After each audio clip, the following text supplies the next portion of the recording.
Hello, everyone. Welcome to the annual Midwinter Day Marathon reading. The shortest written in 1978, December 22nd, which was the solstice. Today is the solstice. We will begin.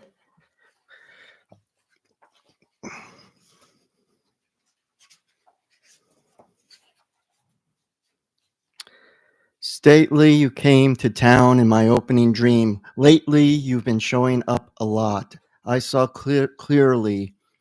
You were staying in the mirror with me. You walk in, the hills are green. I keep you warm, placed in this cold country in a town of mountains, replaced from the balmier city of yours near the sea. Now it's your turn to fall down from the love of my look.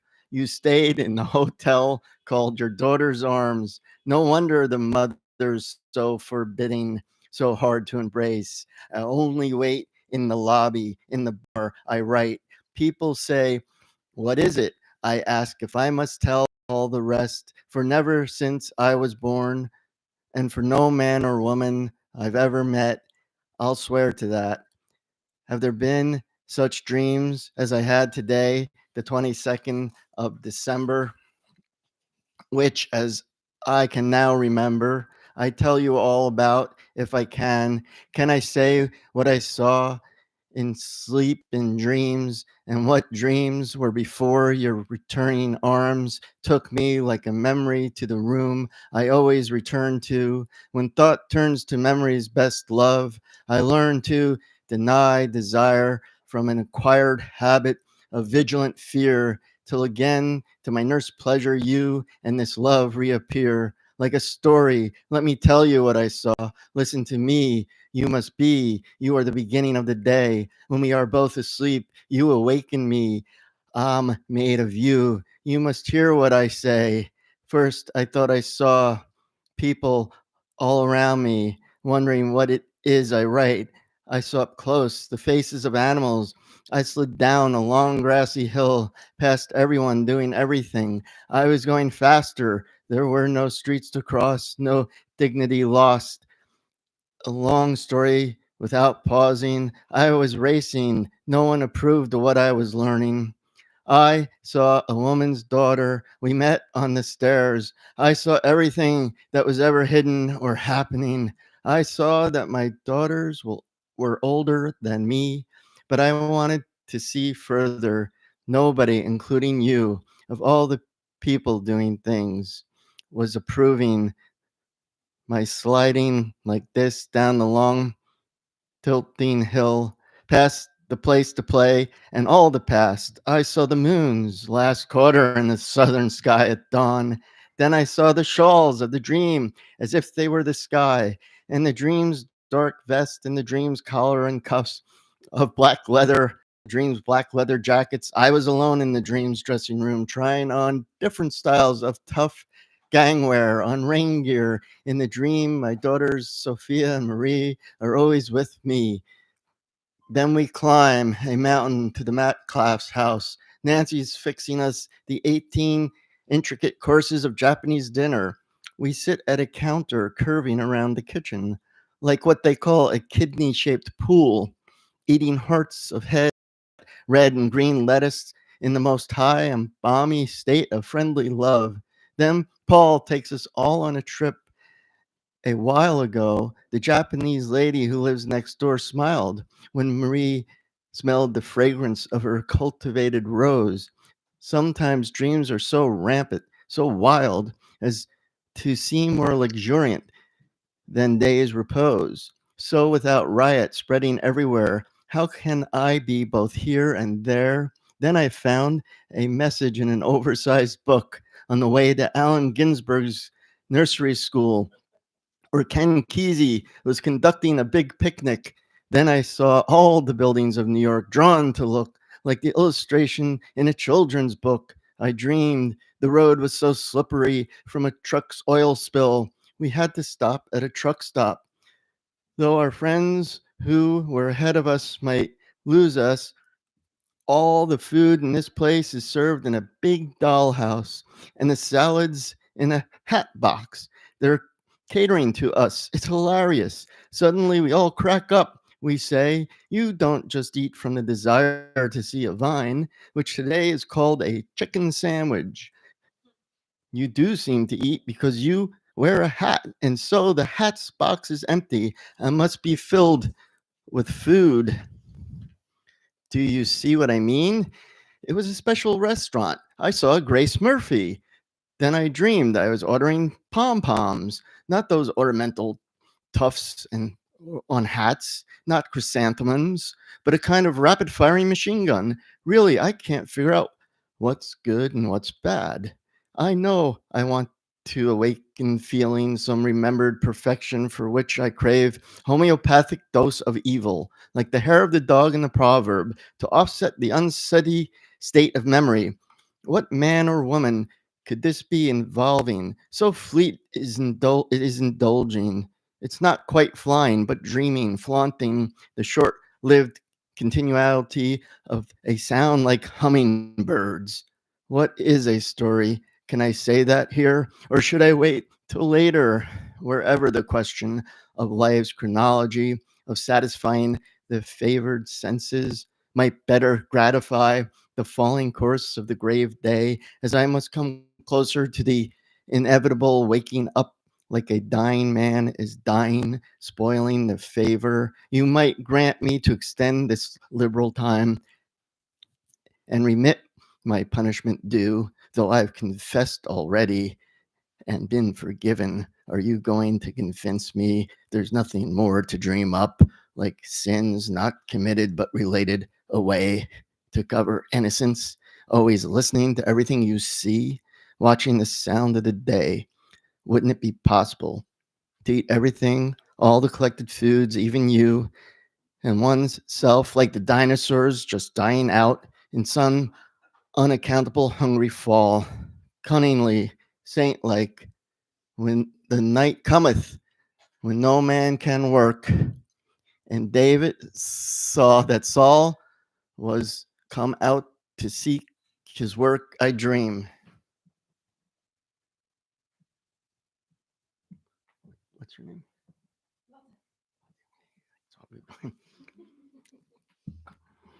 I vault the fence. There's a cheerleader who needs to be kissed and caressed. It's like a blizzard, like my father. I lost my color wheel when I died.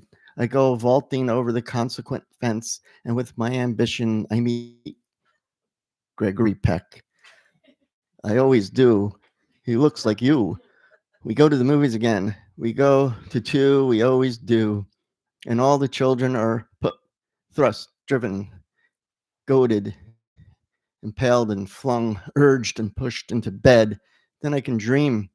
I move again to the house where I was born. I'm wandering and forgetting. We are arranging what rooms each of the children will finally sleep in. Can Marie sleep in the hall bedroom, or is Andrew still alive? Andrew, who's like Bill, or Bill's like him. This state of things and dreams could kill friendship if I told all, even to Uncle Andrew, who's a lot like Clark.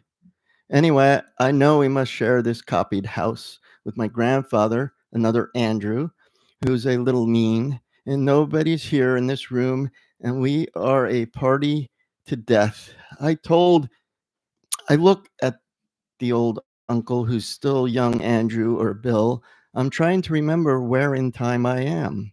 I study his face, but all I see is plain expression, not the look of a man who's dead and knows it, like something or someone nobody absolutely needs to know. I decide not to say anything about it. I've looked closer without moving to him, and a man without repose, but that's beyond all.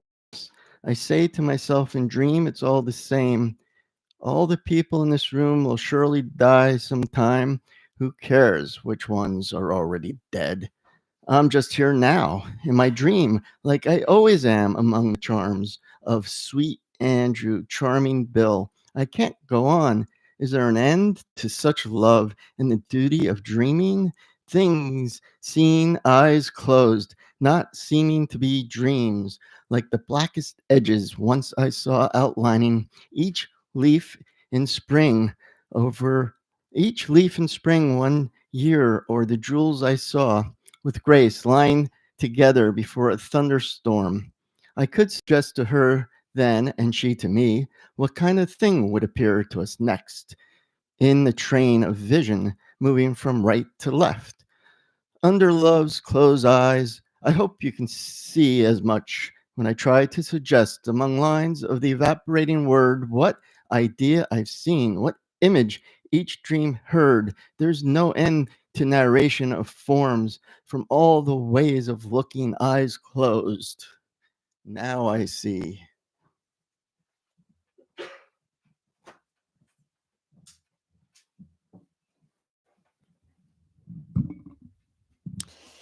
Now I see. What's ordinary, like a sky, or weather, I can hear without ever looking. As blind people suddenly give sight, sometimes will abhor it and shut their eyes again to be more conversant with the actual view. And I know you too can see better in the dark. Love's eyes open anyway behind your quiet shoulder. I dream you awaken and it's day. I wish for the night of our reassuring love, daily taken to the market and all kinds of stores, to be ridiculed and fooled, ignored and reduced, daily tested by the tedium of uncondensed routine. Long mornings and lightless afternoons that exist in time, till the night for both our work and love makes us feel love is the same. Before we had children, we used to work all night, eyes open, then sleep for the day, eyes closed to people's mornings. If we could, we'd walk out independent, seeing everything so benefiting us, the sun, and moving, then sleeping among our bright love, the path of the sun becoming. A modest warning of something we were studying, now that our days are full of normal parts. It seems we have all lived forever so far. Eyes open, eyes closed, half open, one eye open, one closed to the coming day, past's insistence, dreams, vivid presence. No one knows why, though you can see all I say with half an eye. I always have an eye to fascination. You catch my eye, this meditation. Not on sleep, but on awakening. With dreams, with everything quickening, you and I survive this work and rest, not so much lost. We only seem to dream as quickly as we live, one for the other to make up time. And it's as if today I had someone else's dreams. Everything's the reverse of what it seems. Alone at last, I'm also with you. The weather's fine, the sky's not only blue. Like long preludes, I dream. I don't want to get into this, but it's soothing and exciting, like weathering. This desire for you. You are being blown maybe away, maybe from me by two men. Maybe they're women. I don't know. At Ted and Alice's house, it's like love. I was mad. I was jealous. It was like love. It must be. That dreaming has its effect on dreams. Lying on a bed in the dream, Ted is on the phone, like the Thomas Edison, Tom, Ed, or even John Thomas, or the anonymous electrician. That he is, he said, and Alice said, it's silly to be dead, or jealous either, but I feel mute, dumb, and mad, and thus alive to those two women, or are they men, who are giving you a blowjob, or at least repairing you, which has to do with something Alice said and something Bill said about the dangers. Is I am forgetting? Then a woman I was watching was at a table for something medical to be done, like the glimpse of a scene I innocently noticed in a movie on TV. God, please let me be released. Like all songs' version of all loss of love, from the movie version of any of my memories, let me go. Incident in San Francisco. Let me be. I've seen all this before, just as innocently. Do I have to add that in this sense, I am an incestuous, guilty whore? Please love me anyway, even if I dream my blood must be exchanged for the blood of another relation. Before your eyes made new, like my old reputation, something was introduced into the system or taken, an operation no clearer to me than I've made it to you. Sorry. That's how it was. I was watching a woman, and something was being done to her tentatively, then recovered. We sat down together to eat a large, flat, dull, dry cake, like awful life. I broke it into pieces in my adolescent plate. Mothers and fathers, beware of these bereft dream cakes. Not like Nancy's mother's milk potato pancakes, but dry and without salt and fat preserving life. Desultory and unleavened like communion, as pleasant to taste as the host eaten at a funeral mass. I do take in this sadomasochistic ceremony, obviously not medical, but cannibalistically sexual, primal, and hereditary. It reminds me of Marie's fascination with watching, Sophia's response to pain, and in this revolting sextet of dreams, where there are two of everyone in every scene. I am watching and hungry to wait, while something's done to someone, not me or Bill or Nancy or Andrew, but Lewis, who, if I need him, can stand in dreams for my entire past. Not to speak of his love for Bill and Bill's for him, Nancy's mothering, my love for that pleasure for her, Paul and Bill and Lewis and all their parents, formidable Adrian, not Paul and Nancy's daughter of that name, but another one who's dark. The dream's not exactly fair. Their other daughter's name is Anne. Nancy had two girls, so have I. So did my mother, and Beverly, that's Bill's wife. There are two Bills, and so to take a breath. If Bill and Paul and Lewis could be fathers to me, because each is a man who has had two daughters, then they could also be the two men in the dream who became two women. Must I go on? Ted and Alice have two boys, and Ted could be short for Theodore, my father's name. So even if the two men were Ted and Alice's two sons, it's clear the women they became were my two daughters, seducing their father. Do you see what I mean? No wonder I was so mad. And that's why the woman had to have an operation, Bill said. An old Greek woman he used to pass on the street saw him with his two daughters and said, "A big man like you? Why not produce sons?" If Lewis is my father and my daughter is my mother, after whom she's named, then all this confusion in the dream legitimizes the scene, and it is not incest. First, girls, as infants, love their mothers who are women. Then girls learn how to love men unless they become homosexuals. Boys love their mothers first, too, and can continue to love women when they grow up, unless they're homosexuals. The mothers of men and women are always being loved more later by sons than by daughters, who seem to love fathers better because that's the way it is, they say. Women love later in a more complicated way than men, who never had to learn to change the sex of what they call the love object, though they might have anyway. There's more to it than that, like a woman's identification with a hat, or the ground, or a man with cars, wars, or the other way around. Bill said, his brother belongs to the Hare Krishnas, who only want to have sons, not daughters. Like the old idea of throwing them in the river. This dream unnerved me. Famous Lewis isn't Theodore, gift of God, nor is Ted. I'm not Marie Anne Bernadette. I'm Bernadette Frances Catherine. My daughter has a teddy bear. Fuck this shit. Let's get on with it. Let's die of fucking respect. This respectable morning is fucking forbidden. Day's desirable plans are dressed like dreams, which sell the whole of what I had already bought once. Back to me, night's deal, to become a part of Day's dalliance with the logic of dreams art. I'd like to open a stationery store in a small New England town. It'll be called The Scarlet Letter. I dream I'm Lillian Hellman meeting Jane Fonda. I don't know why. As far as I know, Lewis's Aunt Julia is fine. Perhaps it's because Heather, a name like Pearl, is the name of the printer's daughter, and his business is called the Hawthorne Press. Which reminds me of another dream about a luncheonette. Like this random rhyming, this joint was Puerto Rican, and like Mike's Variety, which used to sell stationery. In this narrow town, it was a long, narrow place. Kind of what you might call a hole in the wall. In the dream, we live upstairs like the local grocer, Reno Cimini, who reminds me of the Borgias or a burger, running a place you can run down to for coffee. To go in the dream. They served hot spiced jelly at a clean white counter. The jelly's on a lazy Susan. I feel I'm on vacation. Keith Thompson, Heather's father, is behind the counter, saying how hard it is to run a small business. Just like Hawthorne, he says, who ran a bookstore.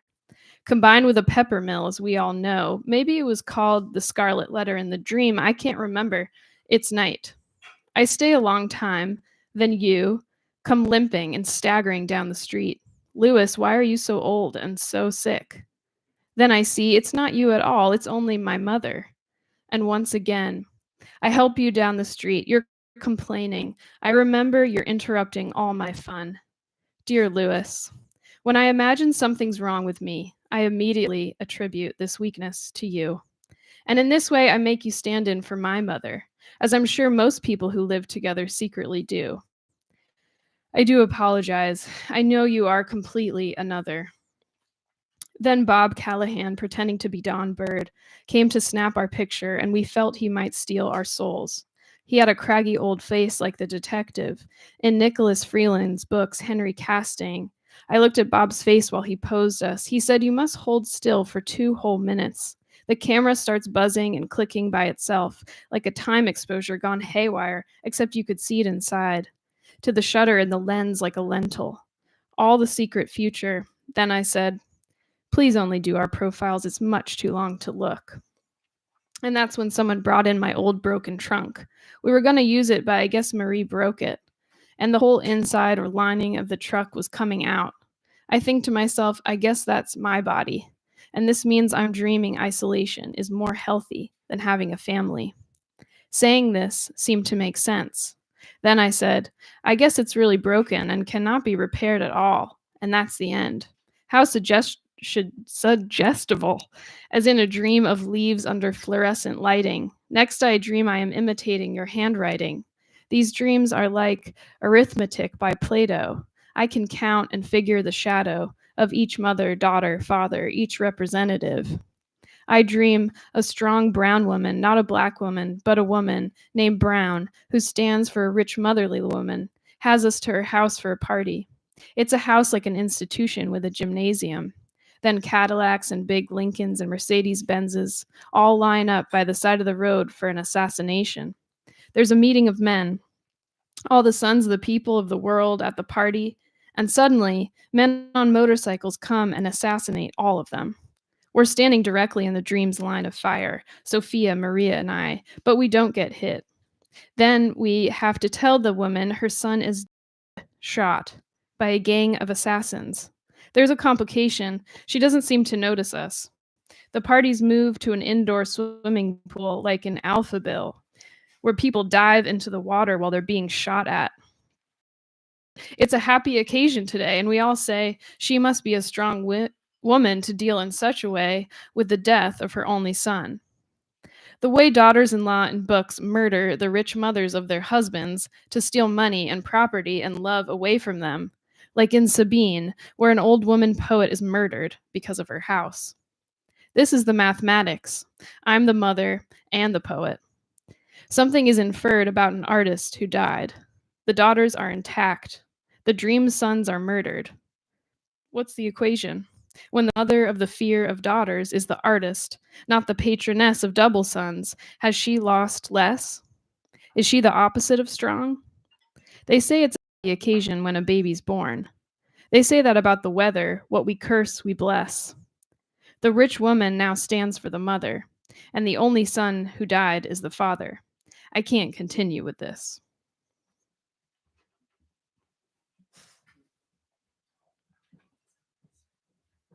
Is there Carol in here? No. Okay.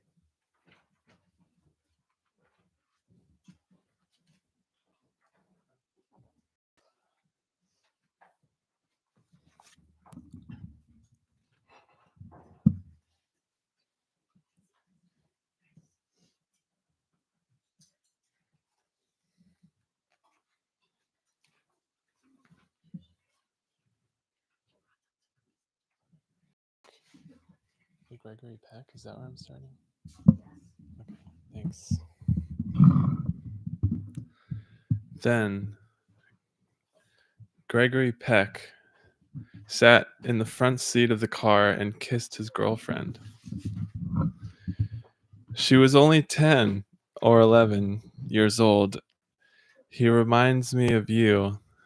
We were at another party and he was on the phone to Hollywood. Who are the sons of Solomon? I denigrated the wine as being too sweet. Then the maid pointed out each bottle still had a price label. $26.97 and 75 cents. How prodigal all these rich people are, like the trees. I tried to find a way to get free of the indulgent rigidity, which made me resent good wine in a dream. I poured some more, but the room was so crowded the glass overflowed. Then we went to sleep, and I fell from my innocent bed almost in time to be caressed by a desirous Gregory Peck. You again, who used to be my mother's favorite actor, the man in the gray flannel suit. Why do the boys shout on the small town street at night and crave the speed of cars? There's a girl who used to stand on the corner in the middle of town all day or sit across the street on the town's park bench, waiting, I imagine, to score something. The arithmetic arithmetic is too personal, but fathers do have daughters. If they don't have sons, and Matthew Tenenbaum, whose name means Christmas tree in German, has a snapshot of a 12-year-old girl on his desk. In the dream, I get a quick, casual kiss from Mr. Gregory Peck, though I'm falling out of bed from desire for his prick. I seem to be dreaming about all the rich mothers I know, who, in an image, might lose their sons in wars, while traditionally daughters give their fathers pleasure. In the idiosyncratic case of my dream, obsessively mathematically subtracting from the pleasure of the mother, of daughters whose husbands will inevitably want to murder her, while the father's in bed with the daughters. Then won't the sons in law want to murder him? I've gone off the deep end. Dreams like obsessions are a relief not to think about. It's all counting and figuring wrong like arithmetic lists. Rich American people seethe within big cars, expand without ever breaking the unesthetic table. With their frenetic fists, the best dreams are free stories like a present of food. I want to have a big dream about only leaves, or a place I've never seen, which interweaves, not with the old subtracted love of which I am bereft, but the unequaled new, what I can't count, with which I'm left. I saw another dream plain, and a mechanical horse so complicated I woke up before I could get on it. I was reminded of finding out from dreams what a story is.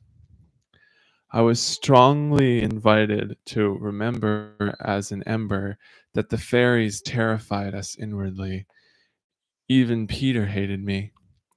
I had to take the blame for being in a house without fortunes or beer, in a flat, sandy town around the corner from the mountains at the beach. We swam the channel in lanes, but the fairies terrified us. An old man, a transient, needed a cheap, peaceful place to stay for a few days. He couldn't get the words out. I listened, being patient because I'm also old and I've learned to sit up straight. We lost all our money speculating in beer, manufactured like company matchbooks. I was in a lot of places, like the policemen go to. I explained all this. People, animals, and plants do what they do today again tomorrow. This is something I can't say about you. It follows that children take a long time to grow. We speed it up, but everything is slow. Like the straits I was being at the understood place, existing or happening now, I guess I was in process and in contrast with past, and future. Today I'm the present writer at the present time. The snow has come at this moment. We won't starve. At once the fairies terrify us, and we need red and green peppers with our contrasting hands. At a time very close to the present, I want to get a tight pair of pants and dance with you, with things as they are. Now and then, just talking to talk or reading to read, and exchanging great reading with others. Someone says, don't say sleep tight, and don't let the bed bugs bite. Now we'll never know if the dough I was kneading was Play Doh or cash. I don't, do you? Just now, people need Christmas money. Sweet, thick skinned red and green peppers. Gimme yours. Nowadays, that's not funny. Now and again, I always need you. Don't be absurd. Go back to sleep. Come now. It's Midwinter Day today, a day to cause the sun to stand still, as it will anyway, at a point on its ecliptic furthest away. And from now on, they say, things will turn our way. To me, the sun complains of such a phony culmination, the great mistaken circle of the celestial sphere. Sun's apparent annual path, man's mere erudition, old egocentric notions of who is who and what is where. Here, winter makes us wet and cold and old, like a man of 80 winters who will keep hot food on the rickety stove, like the stories told to pass midwinter night and never sleep. It's December. It's the dead of winter. Remember, sun setting red on a hill of red trees, cold dusks, blue clouds, white skies. I count the days I dream. It's okay. So much stuff in dreams seems to come from books. It's as if the sun does revolve around the earth, and everyone is writing about you. All the authors are my neighbors, and everyone is still living in a restaurant on Madison Street in a trash novel locale in Ridgewood, Brooklyn, Queens, New York, where I grew up. My mother never drank no liquor at all, just an occasional social highball. Morning mist, grasshoppers. I read everything upside down. Who can I trust to hold the babies now? I follow the map. I can't remember last September. Words, please be quiet. These ideas are like beans and peas. Wash upstairs, below, a behaviorist. Next door, a Porsche. Everyone puts a sign with a name on it. Don't malign others, so my mother might say. I never know what she might say. She won't go away. We all hear voices if we talk during the day. We can trust words to hold the babies now. Every day is a holy day of obligation ends. Speeding jets to jet ports is not allowed. I'm getting old, or even though beneficent deemed efficient like a voguish misspelling. Hurry, hurry, get your penultimate forbidden Sunday, or else your mother tells me people still dress up for some occasions. I will try to give the reading, but I miss the words because my poem is a map. Marie, There are just no words in this book, only pictures. I stumble for love while whispering to cover yet another version of Pilgrim's Progress. I've cooked up to dress my thoughts more primly. To grimly undress myself, I drink more big bottles of obsessive beer, bush beer, or butch beer. It's mother's milk bitch beer. Sweet sugar milk, it's touch beer. German bush tribesman beer. Beer left for me by my loud and thoughtful students. I'm still whispering, or is it forgetting all the words, just the names of some heroes and heroines of the past to whom I thought I could safely entrust the baby's mysteries. Who is Constance? Freud, Pound, and Joyce are fine feathered youth's fair weather friends. I take that back. Better not to mention them. Or it's the end. In my childhood house's hall, she is a feather and I am a mother. There's no real words on paper, that's all. And if I seem to write them, I'm another. Then came the movie stars. This father wait. I was told to go rest up in a whorehouse for a while, then go and think, but not like a train.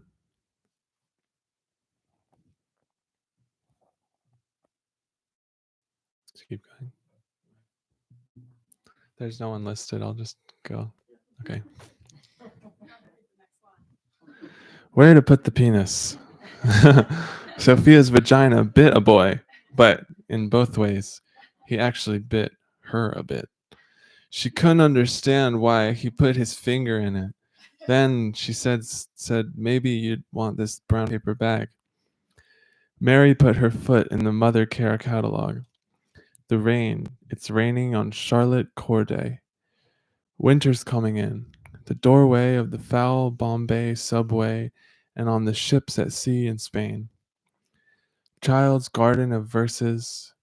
Worse things could happen.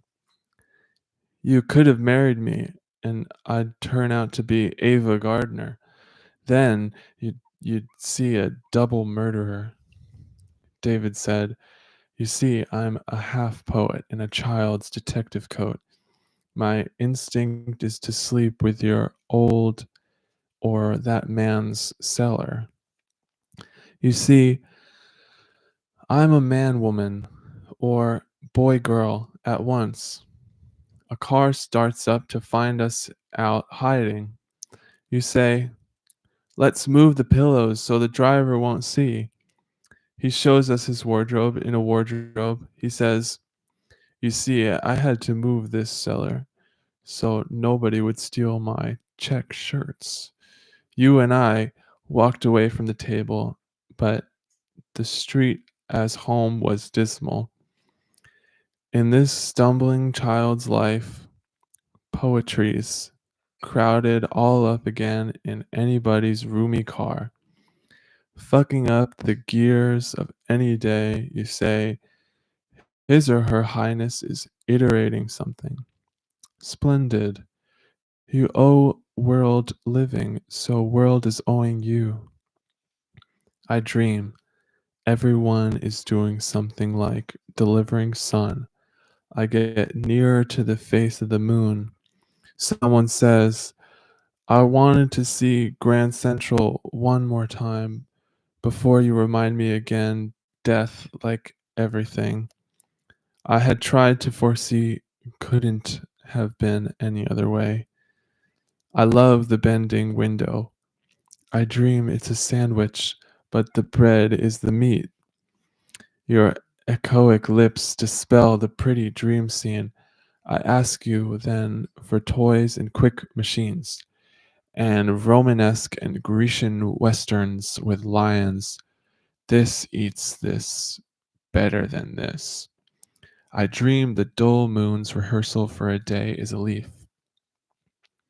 Spread like muffins with butter from the trees. I just ate 30 of them, or 31, or 32, or 33, or 34. Soon my life is at least half over. Yet your secret lover, still asleep, must fear the world's displeasure, as a mother if she dreams of a man at whom a pie was thrown. If she dreams of awakening alone, it's the Annunciation again. I hate the dreadful patience of all these saints. These cold, stunned flies can't even move, lying casually covering in pain everywhere near my bitten neck, my drafty desk, my lesbian pencil, and so they bite me. Winter flies. I can't die as quick as I rush to the window to know the time of day and what's across the street to meet us when we wake. I'm impatient with excitement to invite you to share what can't be seen. Every morning, I think I've become the new weather, like embroidering something after trying to remember the half lies of dreams, a half day between fall and spring, to which I bring the past with rest exchanged and forgetting, but for you to whom I turn to sing. From the vigil sleep has kept we'll arise, hopefully with vigor like an unwise plant. We'll come to our senses excited and lively like a watch kept on the eve of a festival. My devotions are held by such an eye to you. If I'm going to die, I think I'll paint your portrait formally to make us feel important in a style filled with messages and learned as if we're famous. I wonder what I see. Children cry at everything. They don't know logic like a habit you hide, though another admires it. You're bent for secretiveness or mystery, gratuitous benefits like if humans could fly. I think sheep for sleep not being learned yet at all. Not only did Stein write at night, but for mornings she's forbidden remembering. I remembered to put out a new pencil for myself, otherwise, sweet Shakespeare, I did want more sense of senseless helplessness if fear's not reformed like a Catholic before he can begin again. Better for her to forget it. What was it? I said, nothing. I surely I would have to change from being this drunken, unreformed sybarite to being a more sober mother. It was nothing forbidden, just fruit for more sleep, the way sleep can also be ideal. Hawthorne never wasted paper. His hand so cramped by the Berkshire weather he fit more words in. Remember then William Shearer put cherry gelatin in my drink in the dream, and then the mail truck came to his studio and lurched and pinned me down. I was involved in creating a soup with pickles in it. It was the perfect soup. There's no end to these dreams. If only I could remember to solve problems. What does hot pickles connote? I dream with the street light on my face. If only loss were less exotic. What time is it? I used to feel one way as a child awakening, and do they once went on forever. Now athletic in the seasons like poetry, I'm refusing to understand what I mean. But you're doing some kind of moving too. Insensate concatenations of two minds banging things in bed. Bed's a solid word. What's the lethargy in limbs? I don't stop to prove I'm not so old. Now I'm somewhat old. The winter is old. We dream, we yell, making unheard of noises. It's sweet to wake to some extent. I wonder what will be like when we're really old. Some old people live on one can of soup a day. The soup of too much thought seems to be making us rusty and hungry. I remember dreaded childhood wakenings in the ice cold room, wondering if there's time to put laid out clothes under covers to warm them before rush to dress, sometimes forgetting some of the underwear. Grand They shoveled coal into the furnace. The room was still a dark one. These pillows are walking away with my affections, waking in Great Barrington almost perfectly in the path of the rising sun, so as never to miss anything. Going to sleep there alone in the dark, silent, isolated house with so many secret rooms, not my house. Usually there are dreams of the unexpected secret extra room down a hallway which extends the house into the world. This room happens to be red, white, and blue. I wonder what are some new things to drink. Breathing love. Do I deprive you of anything? Tea's always something to drink. Ted once said cheese wasn't food. A long day in which to reform all this adoring to something. What is it? It's bad enough in midwinter if nothing else happens. I might get used to becoming you, and no one would think that was good. Then I'd feel lost as a simple body. We are not going to exactly the same tasks every day and beginning with warm feet. You are too nervous anyway. We repeat a lot because of the children, which I can't get used to saying. They don't know logic at all. It's okay to say kids, but when someone says the kid, I don't like it. Small babies or infants are supposed to be the mythology to be women's penises. I meant to say psychology. Marie, and so she puts a shirt or a ruler between her legs.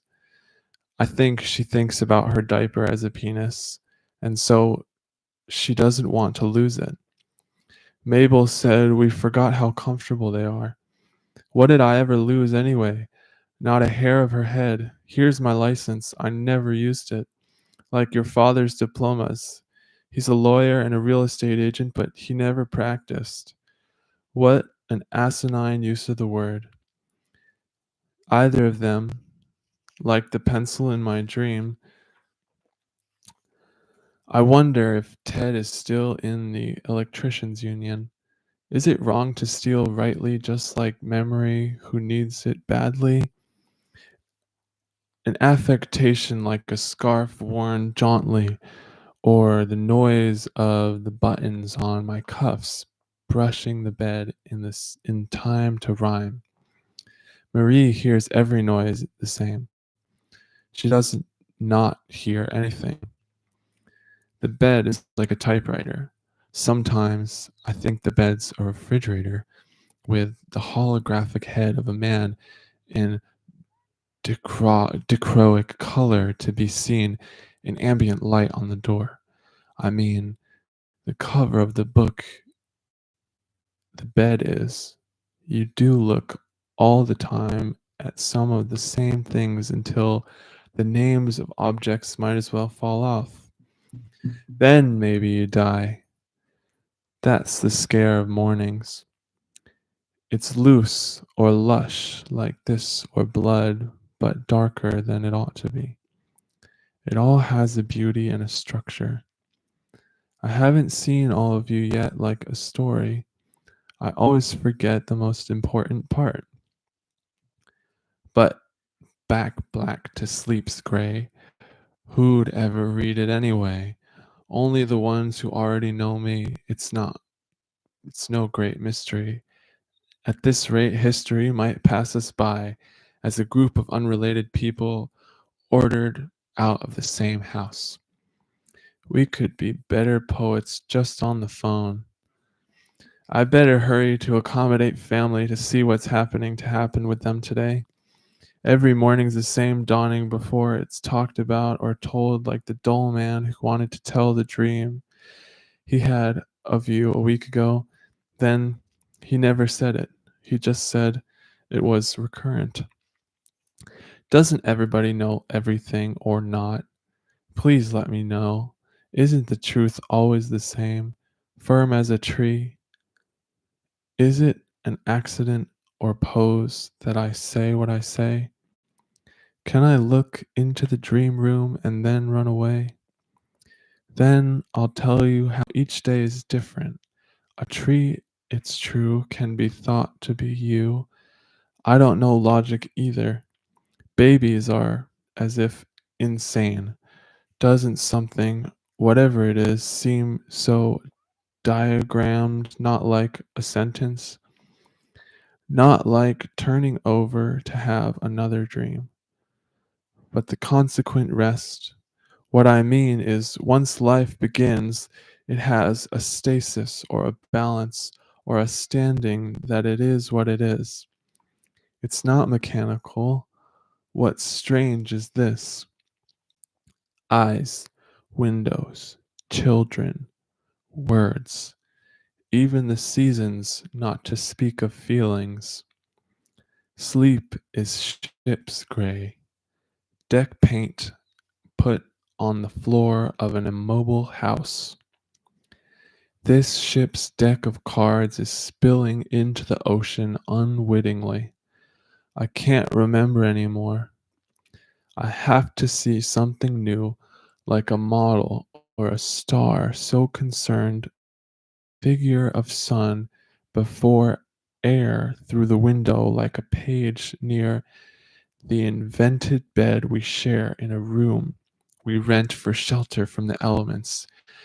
As I am to speak, and I look out, there's no fiction in it. The supplicating weather is either this or that. Today it's the saintly gray so far. There's nothing to it. Sleep is so morose, so loose and slack. To slip and sink into something like a lapse of something natural and regularly recurring, in a condition of lack of what we call conscious thought, sensation, movement, even love. Just like death, I slept. Now I know enough to ask, what do you hear when I listen? This morning I have both a heart exchanging a guilty love for everyone, for love is the same. And you, what is your substance, and whereof are you made? That millions of strange shadows on you tend? Since everyone has, everyone, one shade, and you but one, can every shadow lend? There's something I want to say.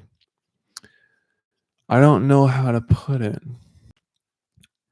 Brightest sun that dies today lives again as blithe tomorrow. But if we dark suns of sorrow set, oh then, how long a night shuts the eyes of our short light. Don't take what I say too seriously or too lightly. I'm sorry. Never mind. I was just playing around. I'm trying to find what I guess I'd rather not know consciously. I'd like to know what kind of person I must be to be a poet. I seem to wish to be you. Love is the same and does not keep that name. I keep that name, and I am not the same. You, Shakespeare, Edwin Denby, and others, Catullus, I've nothing else to say. The anonymous blue sky is gray. I love your being in my unresisting picture. All love seen, all said is dented love's saluted image. In the ending morning, nothing said is mean. Perhaps it's too long. I'm only learning along with love's warning to invent a song, then for the breath of words, respect me for my dumb thoughts, speaking in effect. This was my dream. Now it is done.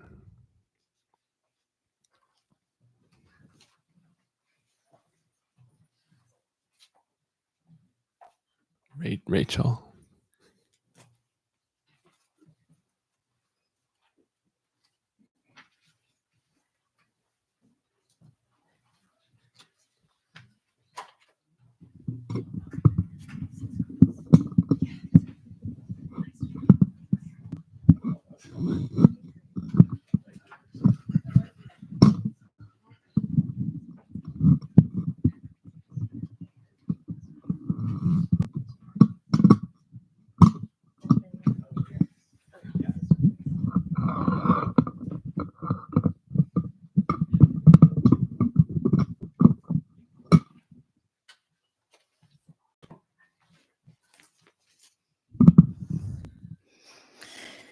Sophia likes a cup of coffee to be in the picture too.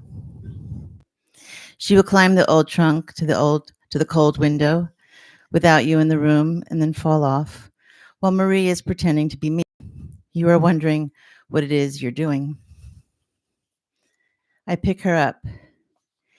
You are pouring oatmeal into the measuring cup.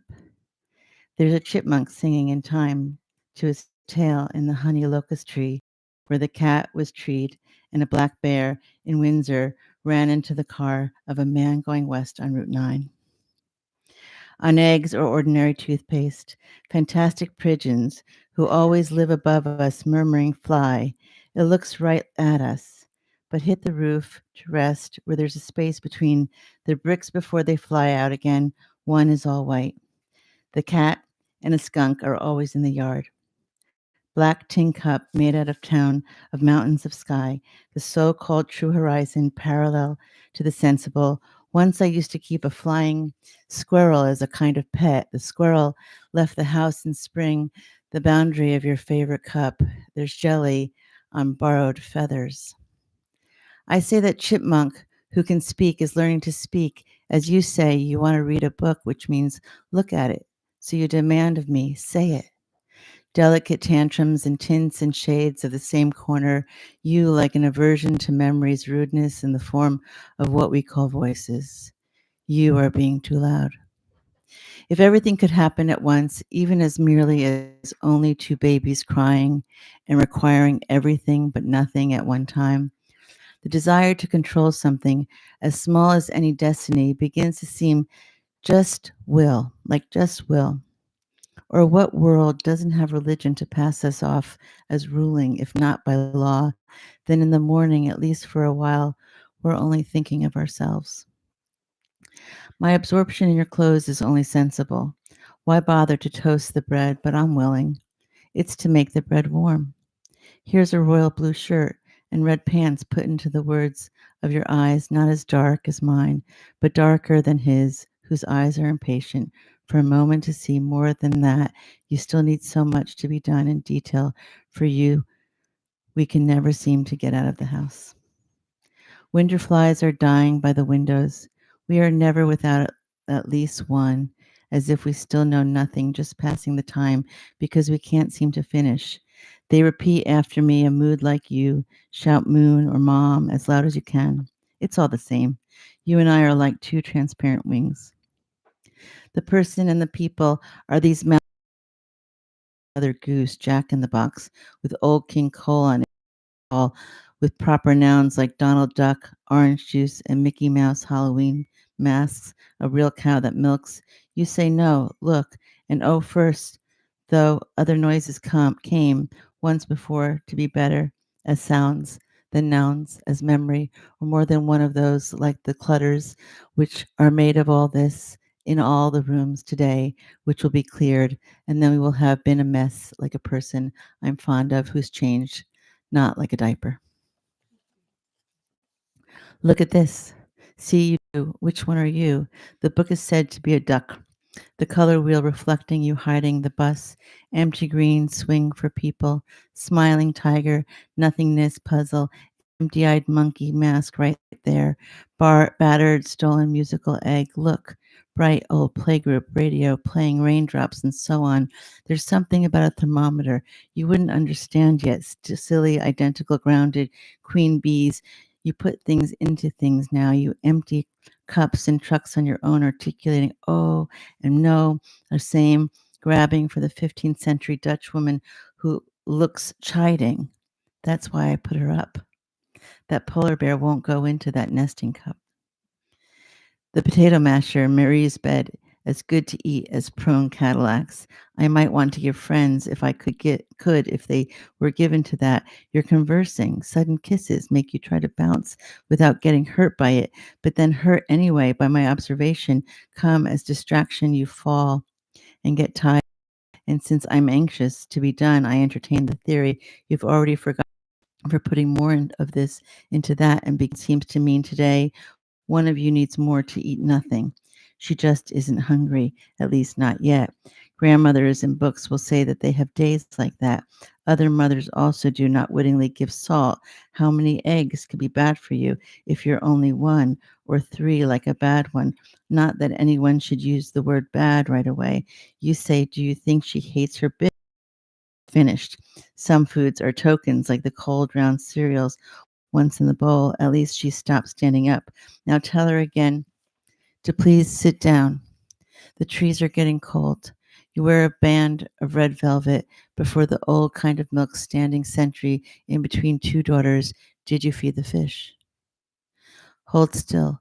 The short light is old already. Everything for you is momentary.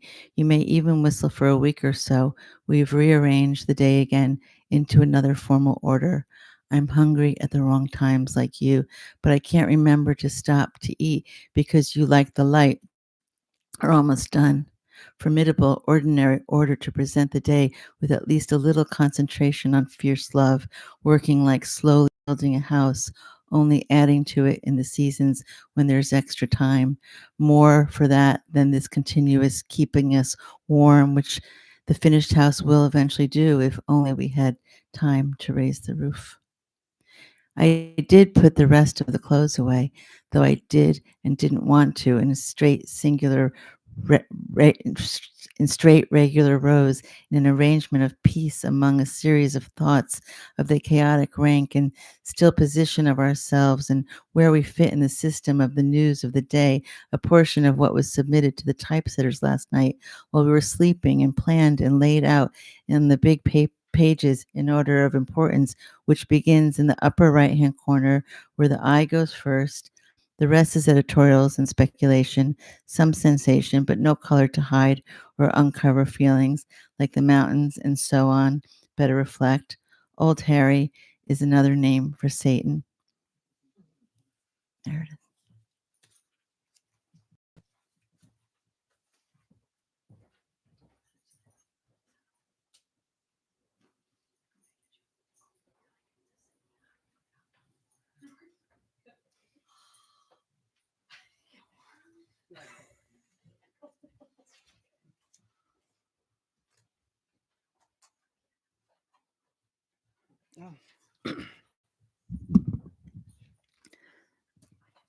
From the bedroom, curtains blue as ink, I stare at.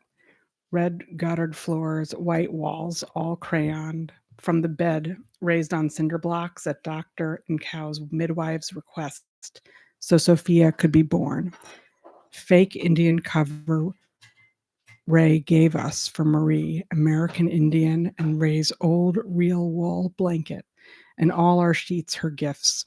Lewis's Aunt Fanny's crocheted Afghan and Tom's old sleeping bag, the mimeograph machine and its cover, diaper rash ointment from the walls, a butterfly kite, a leaf on a ribbon from nursery school, mushrooms by Joe, an iris, and a gladiola by Rosemary. The gladiola painted here. The stuck clock, the window faces south, laundry on it, closet doors hung with jackets, shawls, scarves, and Marie's dress. Closet floor, boots, shoes, boxes, bags, baby carriers, and my broken inherited chair. That's the airport. Closet of stuff, carpet sweeper, another broken chair from where I go to the kitchen sink you can sit on at the imagined forest window. 2 coleus plants too cold today. Now a wandering Jew. 2 related spider plants. One is hanging. Stones, dead branches, and collected pine cones, an old ghost, and a Boston fern on the spooky refrigerator in which is the food. Drawings of attempted faces by Marie that look like Cy Twombly. The dumb electric stove. George's red shirt. Calendar. Soon it'll be over. The Lenox Savings Bank historical calendar. Pilgrims landed yesterday. Winter begins today. Shortest day of the year.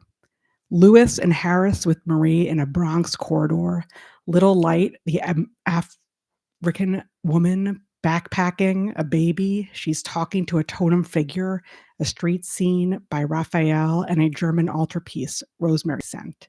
A crude drawing of a nude woman by Paul, a poster of a panda on the door to the former pantry, now a house for 2 heaters, one for air and one for water, and the vents duct and pipes for each. The hall to the door to the hall, full of boxes, angel hair, books.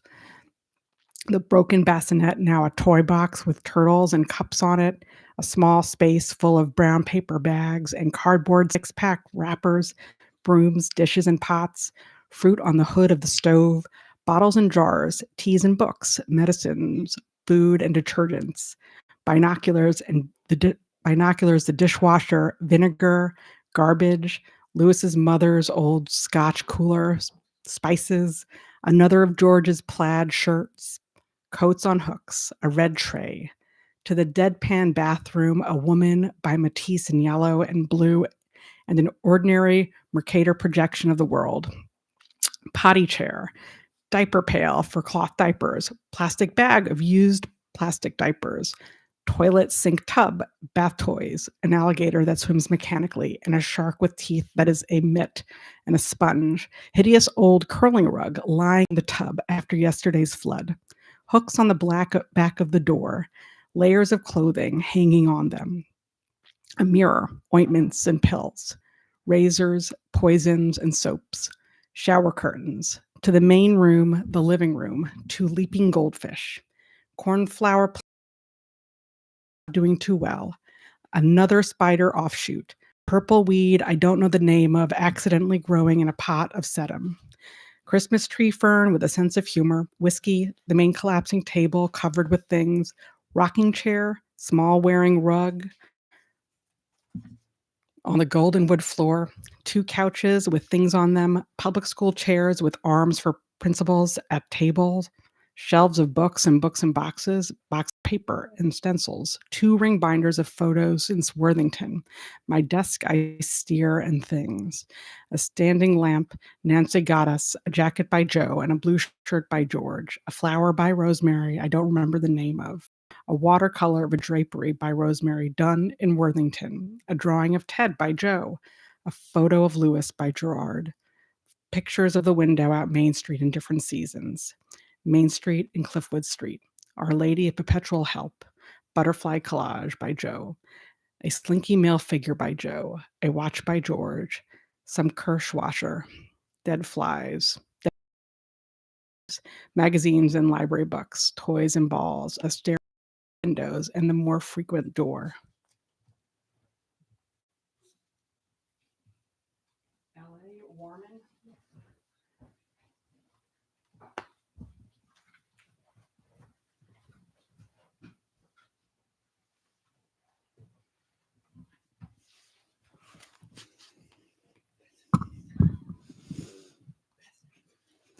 An idea I have is to spend days, walking nights, writing, never eating, sleep only when it rains, and have an occasional beer.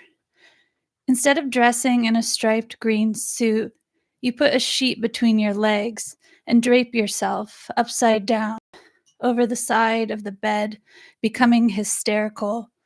And then I know I can't rush you, but when I see you can't sustain it, I change the subject to something I know you want to know about and get the clothes on while you're still thinking, but it only half works. Now 2 are done. Below us, the ardent hairdressers are beginning to welcome customers like spoiled children by pretending to be decadently faggy, to please, though they are not, but they do please, I guess. They must, their business thrives, which one of the other mothers from nursery school said to me was what we all wanted. After all, though it seems cynical for me to say so, it is the hairdressers who act like dogs from the Greek root kinos.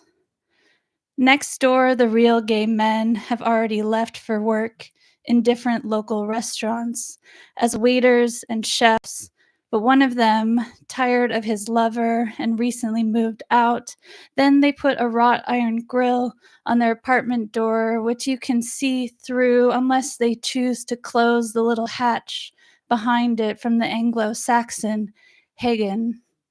Downstairs, the behaviorist child psychologist may be waiting for patients he'll give candy to if they'll agree to half as many tantrums as without the candy.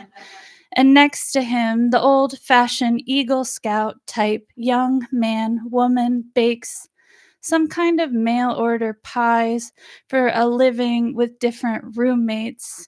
You can smell the smell of the pies mixing with the chemistry class rotten egg smell from the hairdresser's permanent waves.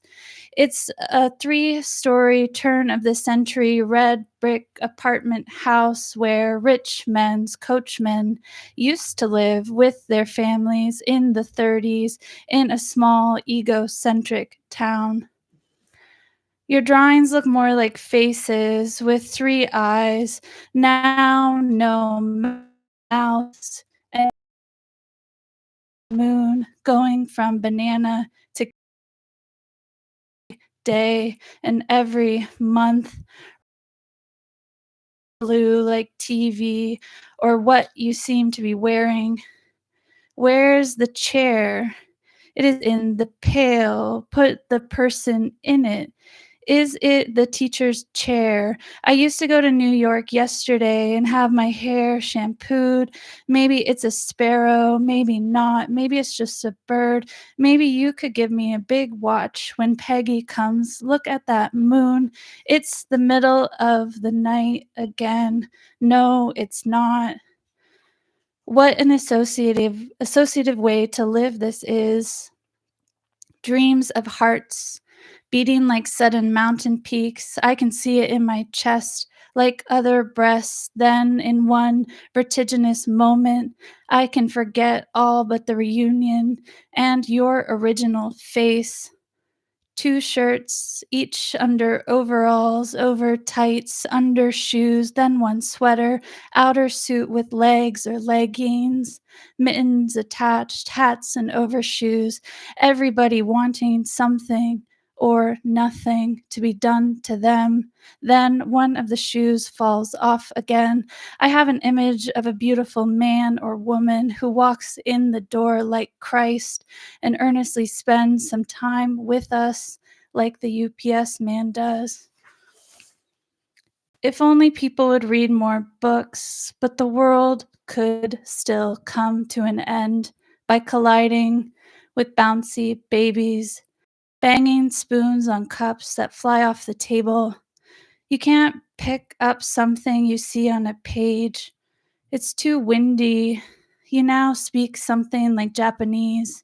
We found all the people last night and this morning. They are spinning or poised.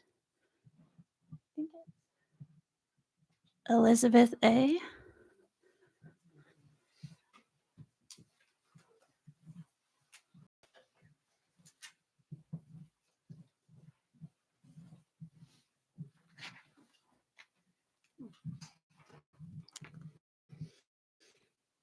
I'm not playing. I'm clean. Are these dishes clean or dirty? I'm afraid. Shit. The trees lose their leaves so you can see through them. A man and a dog in a yard. A person who doesn't have friends must explain himself to strangers. Sometimes your mother does on the phone. Which religion is it that doesn't deny the lost self? Old morning prayers said in the cold church. Dear mother, dear mother. So for a second, there's a chill in the season's gray air, like warm structure and psychology. Tickle, tickle. I put the dozer. What do you call a person looking for water? On top of the Greyhound bus, dowser, and push to distract you from eating a person like I did. I'm glad I don't have only one eye. He's the kind of guy who shouldn't work in a window. I mean the printer. I learned from the rigorous laughing of love to be more quiet in the morning, especially if the dismal streets unearth a hideous memory of death. I've gotten so used to it. I'm sorry I said that. If we're all wrong about everything, the life's so short and the craft so long to learn, the assay so hard, so sharp the conquering, the dreadful joy that passes so quick and then being left alone. What I mean is love astonishes my feeling with its wonderful working so ardently, so painfully that when I'm thinking about such certainty, I don't know. I don't know like the earth if I'm floating or sinking. I don't know why we sleep or wake or why one dreams a fast, bombastic image and the other memory's faintest trace, which anyway haunts the day. If you look hard through the flawed window glass, you can begin to see the lightest rain or snow, but it's not there. Now I can see it on the books and on the walls. It's in my eyes. I shouldn't even mention, yet do you see it? The paintings are finished so fast, they are nice. What makes you know one is done? I can't see my eyes, but I can see yours painted blue this year, and I am in them. The leaping frog broke. It's broken. Am I so modest as this time of day assumes I've learned? Have I lost my tough or punk part amongst these kids who write on lines between the windows where I imitate them after they cover the walls with notes on making a face generous or a house a cave? Is all the morning's cold-blooded conflict appointed to visions out the willful window? What are poetry's themes, grotesque little figures released by a spring from a box when the lid is lifted by another? I jump up to rescue an old reputation for immoral misfortune as one who does low, dishonest work for another who suffers. My brother who pays me in sarcastic dogs for my writing, a swindle. I eat the leavings like the jackal after the lion is done. I know nothing, practically like the wolf or a tasteless seed, nonetheless edible, a perjured witness, straw man, an imposter, a jackstraw in a jumbled heap of pickup sticks in a game. The peaceful steps from earth to heaven, monkey to exaltation, Jacob's ladder, just a simple blue and white flower, my father. Have I left anything out? Why have I been forsaken for this joy? Now we're almost ready. Pity the race with the day if there's a reason to be sad or thinking ahead of everything. So as we're leaving the house, we must also be dying, but you aren't. With my gloves on, I gulp what you left in your cup, just in case something small would be all the difference. Still carrying you as a talisman. I'm dying to get to the post office.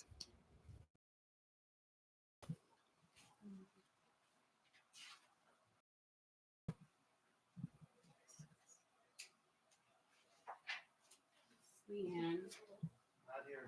Should I keep going or does somebody else want to?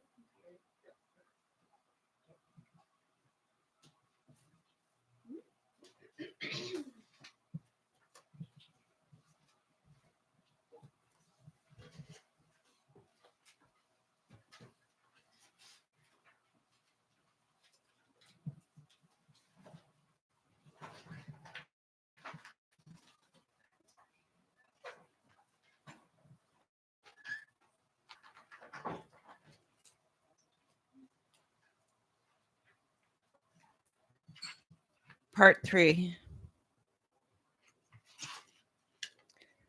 The dark brown stairs towards the doors of this house, wisdom's gray sky remembers. Snow is white crystals, hall mirror, misaligned and broken strollers, sex and going out. What there is of snow icing, the path plowed over the ground, which is a story. Earth's surface, lovers' intentions.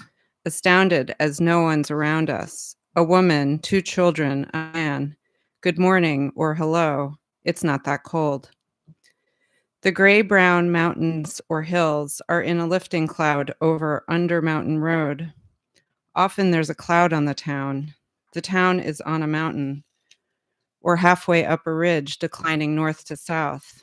North is the church on the hill and the older cemetery. Here lies the town's first settler, Jonathan Hinsdale, an innkeeper who had a daughter named Rhoda. South is the road to Stockbridge, north to Pittsfield.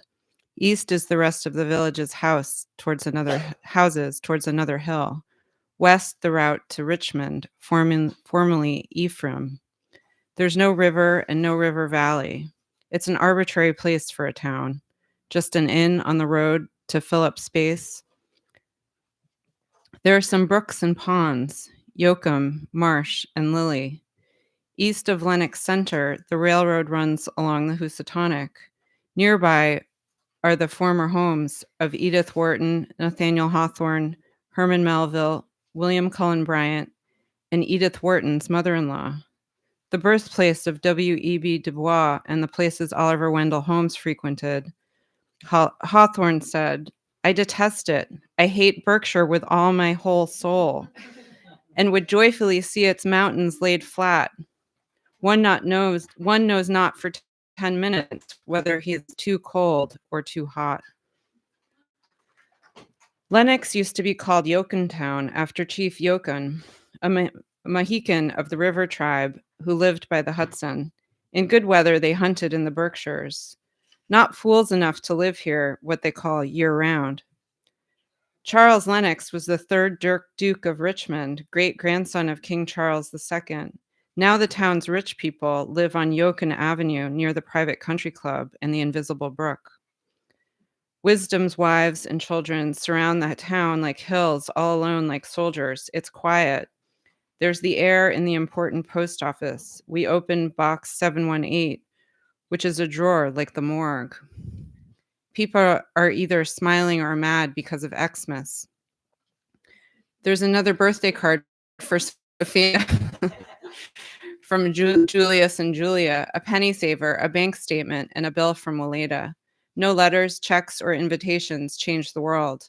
Louis closes the mail drawer and drops his glasses. One of the lenses flies out. He throws up his hands and says, "What's the use?" Then Marie trips over her own boots and hits her head on a brick.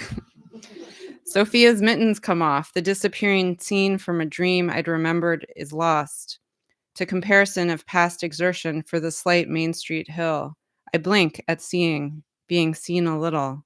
I wonder why we write at all. These trees have seen it all before, but they are glad for an encore. There's the gray sky above Lilac Park to the west, where the weather comes from. Someone stole the lights from the town Xmas tree. Often memory lends images to looking past the town, close to the trees, into the forest I saw while rehearsing for this narration. It's a piece or a dream or a story or book, exciting invention. We cross the street getting a line for a poem from right of way. But the neat dry bank is always the same big loss, even today. Though the pigeons from our roof feed in the yard next door, we are still as poor. A little courtesy won't kill you, it says on the Commonwealth of Massachusetts 1978 car inspection sticker. Lock it, pocket the key. In winter, you can see into the library yard from the street. 3 little kittens and there's a Wocket in my pocket are overdue. We go in. There's a sign on the door that says, from the first of the year, library hours will be curtailed due to fuel prices. I feel the library should be colder and open longer hours. but I would rather see the downfall of the Shah. Everybody's autobiography is in this library. There's Noah's Ark. I go down the narrow Victorian hall to find Alone and Alive.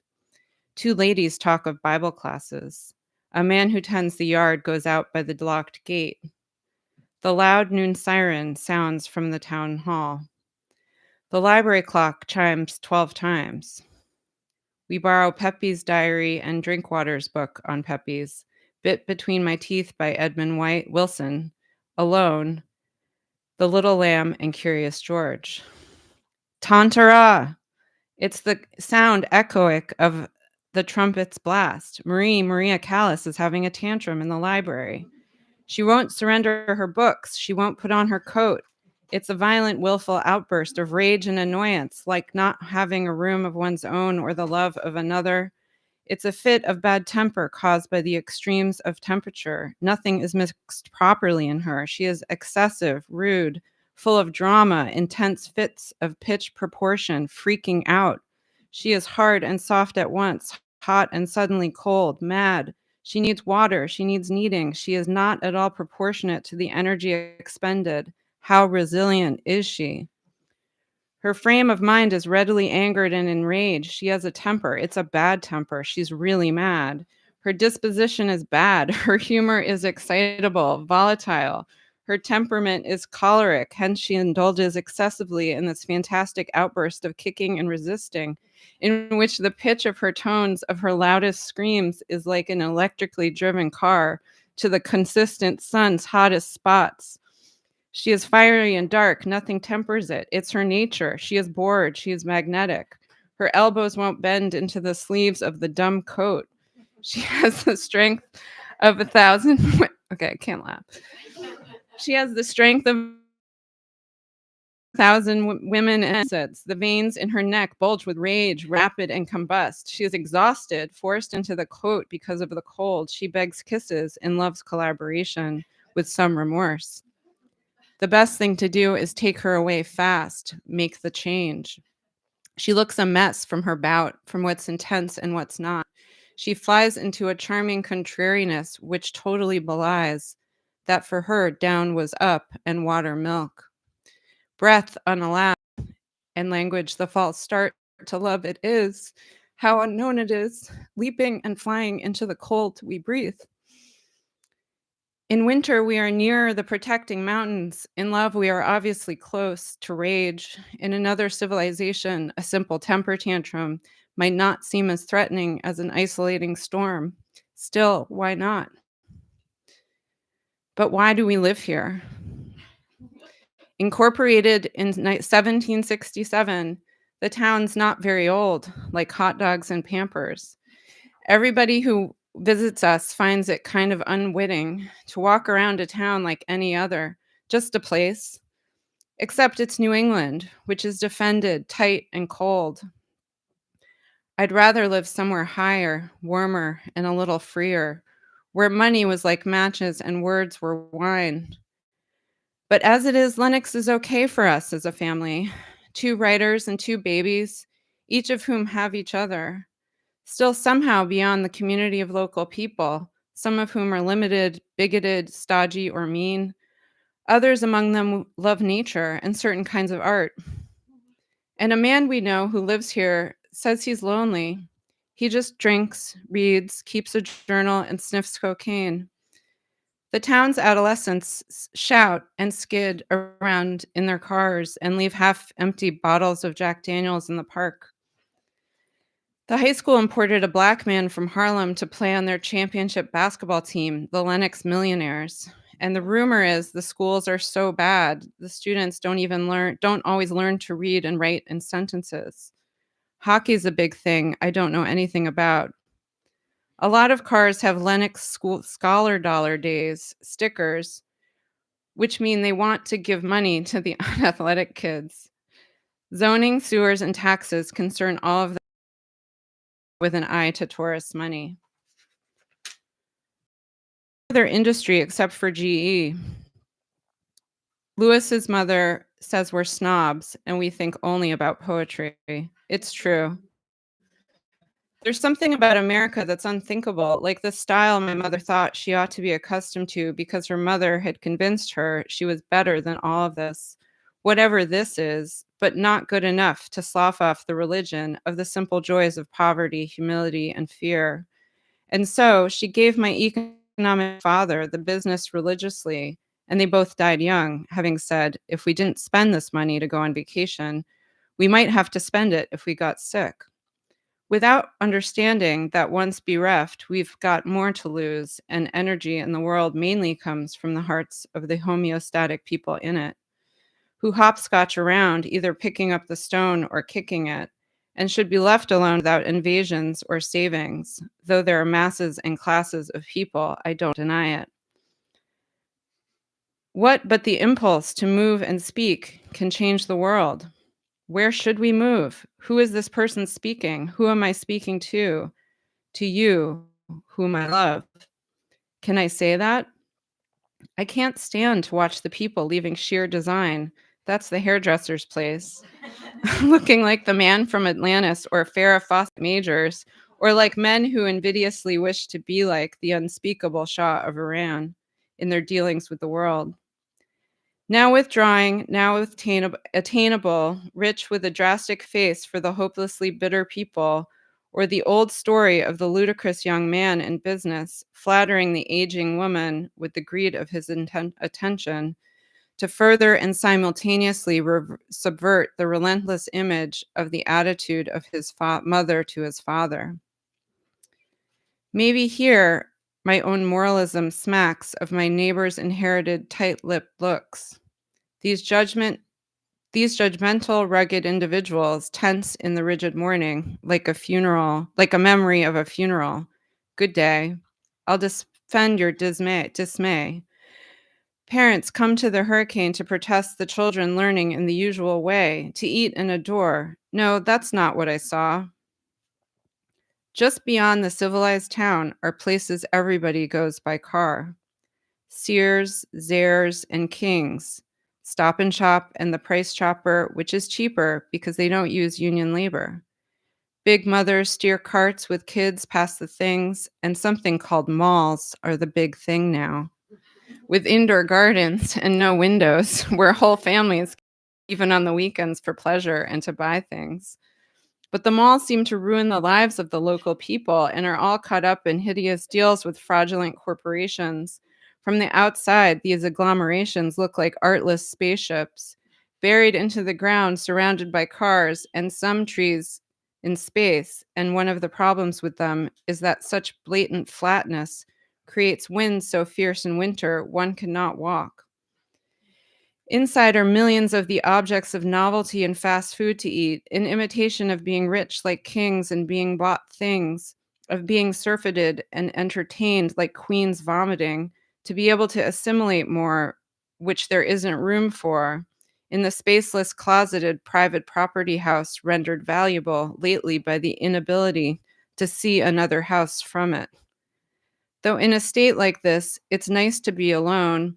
I'll trade you. We go on anyway. The hotel's deserted today. Red berries. This is the windiest corner of our walk, the most bitter. The southern boundary of the circumscribed town, branches fallen on each heart of each man and woman, if they are they. Invasion of the body snatchers, they seem to walk more tentatively, as we do, like a step on the ice of the wisdom of the temperamental sky.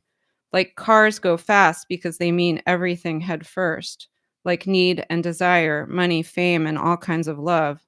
Now to creep without aggression or the protected passion of a real man or woman through this pile of beautiful ice, as if to slip away means nothing.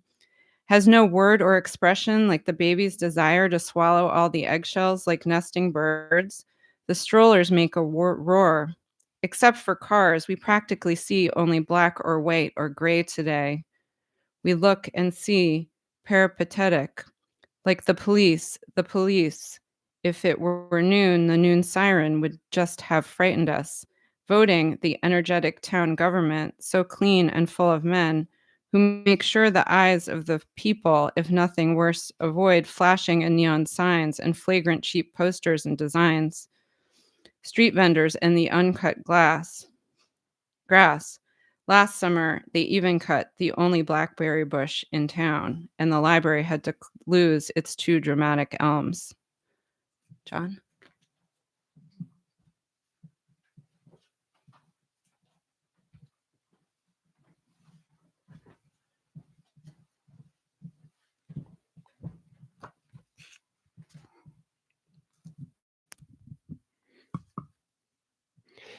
It's 12:15 p.m.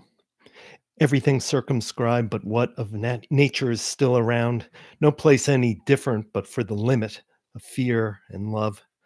We love to walk for the rhythm of the heights to write.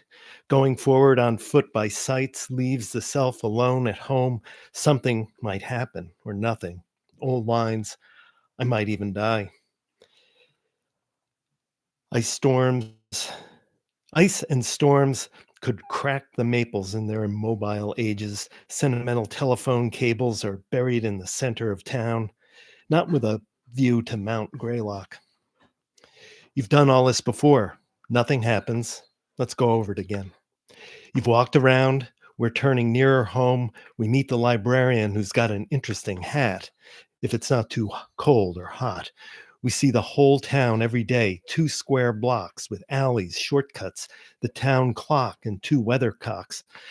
The lemon chimneys, the Crazy Horse, Lilac Park, the First Dentist, the Dramatic Post Office, the Academy Landmark, Amico Station, Dr. Tusk's, Loeb's Food Mart, Hayard's Drugs, Mole and Mole, or Mole and Mole, the Lenox Library, Whitestone Photo, 2 icy fire plugs, 2 banks, Curtis Hotel, Town Hall, Firehouse, Police Station, Dee's Department Store, Four Seasons Travel Bus Stop combination, different drummer, coffee break, Candlelight Inn, Gateways Inn, Community Center, Kelly's Irish Inn, Paddle Wicker, Village Inn, Nora's, Little Anthony's, David Herrick's, The Pizza Place, The Arcadian Shop, Lucy Lou's, The Second Dentist, An Empty Space, Spiritus Mundi, Clearwater, The Greasy Spoon, Michelle the Baker, Buxton's Hardware, Elm Court Florist, The Bookstore, The Shoemaker,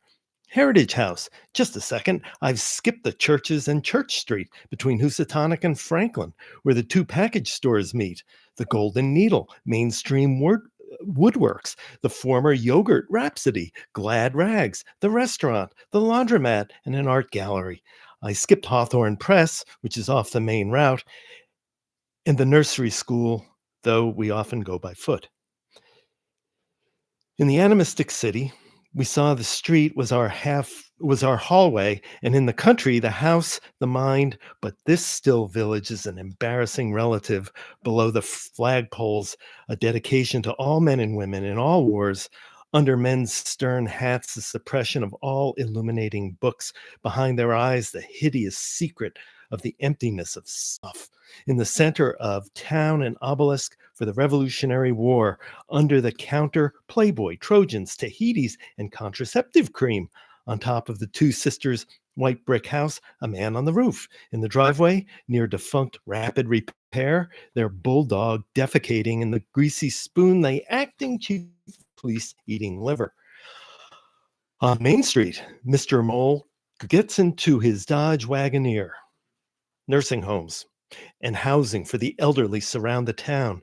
There's a 1-story brick institutional place with a parking lot in a small valley on Sunset Street next to William Shirer's house.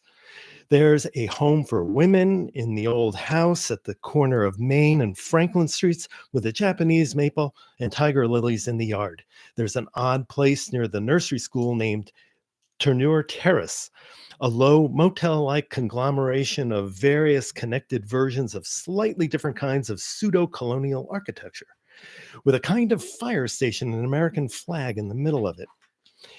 The residents of this place got mad when they saw the nude kids waiting. It seems a lot of local people are more than 100 years old. They always say the secret is they never smoked or drank. Two of these centenarians are driven in an old black convertible as part of all the town parades. Shell-shocked war veterans live in a home in a house at the top of the Lenox Hill. They're a lot like us, always muttering to invisible walkie-talkies and drinking beer and coffee in the doorways, leering at the children in a greater attempt at love or seeing than the bourgeoisie's idiotic fascination with a tantrum. Sometimes everyone in the town seems to be a shell-shocked veteran. There's the man who smokes Marlboros down into the ground. We haven't seen him for a while. Up the street, there's the funeral home. Here's Nora's World of Fashion and the clumsy mannequin with one hand in the vestibule, limitless childhood room without use between doors. Leave your boots in the vestibule. Don't get locked out. Jump up and down before you come into the Formica kitchen table. Come to the Formica kitchen table of your forsworn house. Don't go to sleep if there's an ant in your ear, otherwise you'll die. Parked cars are like sleeping lions. Watch out. Safety from memory is in the pathless woods at night. One day, in one dark day, one day it's foggy, one foggy day it's ice storm, one fog's rehearsal, one faster fog's threatening, one better snow's rehearsal, midwinter day, one midwinter day, it's greater, gray is better, winter, one better, do one, me one better, better one faster, one ice, one day, one faster day, one winning fast, the snow is streaming, ice cracks, even to the winter's unstable snow, moon past midnight. One night, we went for a minute in a winter to see the fogs together, and a deer or a bear made a noise like a horse next to us. We ran away. Once there was a banging at the door and a raccoon was hanging outside upside down. Once when I was a girl, I answered the bell and Fred had put a lobster on the steps and run away. Once I had a dream, I went to the door and there was an American Indian and a lion. I used to dream it all the time. In the middle of the night, in the middle of the night, in the room full of shadows, I used to tell my sister, I'm not me. I'm someone else. And then I would creep out of bed over to scare her. We took turns going down to the cellar alone in the dark. Hold my hand. Let's cross the street. Something about the mothers, all of them. I can't remember how I met her. There's something inexorable about her. It as if there's nothing completely new to offer or to render, as if whatever is new must be turned back and redone by force, exactly the way we secretly know everything, if you believe that. I do. I can hear the voice of another, though I don't want to. In a voice I thought I had been mine, now just rehearsing to make the future, the past in little steps, like a baby leaps to simulate walking at first and then forgets all about it, only to remember to learn it faster later, like she imitates the movements of your lips, not the sounds. I swear I know it's only the fantastic hedonistic narcissism, like the mother who said, the best thing is he looks just like me. We're having another self. So half combined with our lovers and us, so to speak, on our own, mothers and fathers, that makes us willing to endure our own wills again in our children and love them. Soft skin, the biological thing milked by the Catholics, is that you'd die for them like a martyr in the urgency of love's preservation, like a rule. The amazing thing is if they didn't take so long to grow up and live without us, they'd never learn to love or even change. Should I say all this? I'm sure everybody knows it already. Even though we live neither in a tribe nor a community nor near a grandfather, but in these rude, private and ignorant separate houses where love is like fame and fame is more like sin, and for love to be so tricky for a family is just asking for it. Something about mothers. A list. Have I gone too far? I think I have. Yeah. I'll take over. Oh, I was warming up for James.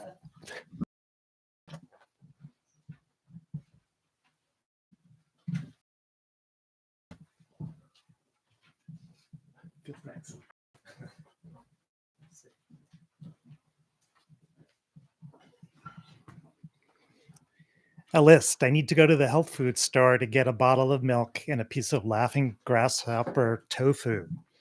You think something like a book will change the world, don't you? I do. I take pleasure in taking the milk with the most cream. But I don't understand why we have to be repeaters like criminals. The bread at the bakery is lively, expensive, and pretentiously thick. My mother's mother was a stocky, stolid woman who rewarded us with intense glances through her spectacles and minuscule tips. My mother had a sharp intelligence denuded by religion and remorse. Lewis's mother is tense, complex, worried, and empathetically competitive. Ed's mother was sharp and comforting. She was always praising you. Peggy's mother is long-suffering, gracious in her Catholic survival. Mother is almost virulent in her heady, raucous love. Vito's mother is self-deprecating, kind, and masochistic. My first boyfriend's mother was jealous, suspicious, and sexy. Clark's mother is smart, praising, and very short like his father. Ted and Alice's mothers sound adaptable to me. Of all the people I know, I sometimes think of Peggy, Nancy, Lewis, Grace, Ted, and David as being my mother now, but a mother is never another. She is still you, almost by rote. There are certain dead writers who are like mothers, who are more like moths, coming to the light at night like friends. You and I each learned to love so well, we even still love to steal, though we hardly ever do, since we met, unless we have to. As if a theory of writing poetry is useful, whereas the poem is not. Let's go into the bookstore to see Matthew Tannenbaum, the dream figure of the boy, father, mother, who turns into the recalcitrant bookseller as we do. I look over the shoulder of a girl flipping through the pages of a book of women's faces, all beauties, bigger than life, black and white, Scavulo on beauty. You study the poetry and read magazines upstairs. Let me tell you the titles of all the current books. The Suicide Cult, The Ends of Power, The Origin of the Brunists, Invasion of the Body Snatchers, War and Remembrance, The Winds of War, The Dogs of War, Dog Soldiers, Mommy Dearest, My Moby Dick, My Mother, Myself, By Myself, Uncle, Mortal Friends, Nappy Edges, Tender Miracles, Song of Solomon, Delta of Venus, The Women's Room, Ladies' Man, Six Men, The Water Method Man, Watership Down, The Night People, Shepherds at Night, A Dream Journey, Daniel Martin, Delmore Schwartz, Edith Wharton, Time and Again, Better Times Than These, Centennial, The Professor of Desire, The Honorable Schoolboy, Heartbeat, The Third Mind, Jack's Book, Beasts, The Magus, The Flounder, The Fabricator, Words of Advice, Secrets and Surprises, Dispatches, Prelude to Terror, Full Disclosure, Final Payments, The World of Damon Runyon, The Stories of John Cheever, Someone is Killing the Great Chefs of Europe, Praxis, Shakespeare, The Last Best Hope, and Chesapeake. Now Marie says her boots are getting too hot. We run the few yards to the market in the deep and cheerful snow to be insulted in our love by the profligacy of so much stuff. To market, to buy a fat pig, home again, jiggity jig. There's the state line potato chip truck. We all go in the door of the mausoleum store, lit like a jail cell, to get spaghetti, oranges, juice, yellow peas, and some cheese.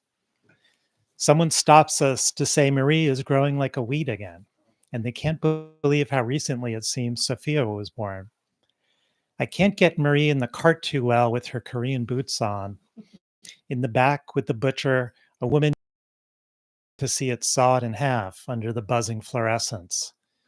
Saw the bone, she, buxom, says, "Mister, don't you have any bones? What are you, a man or a woman today?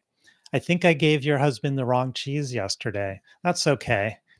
We live in a society where clean independence of the past seems best, and the ability to eat all that filthy meat is more prized than love in poetry's family, which is hungry and impatient for munificent dreams and stories.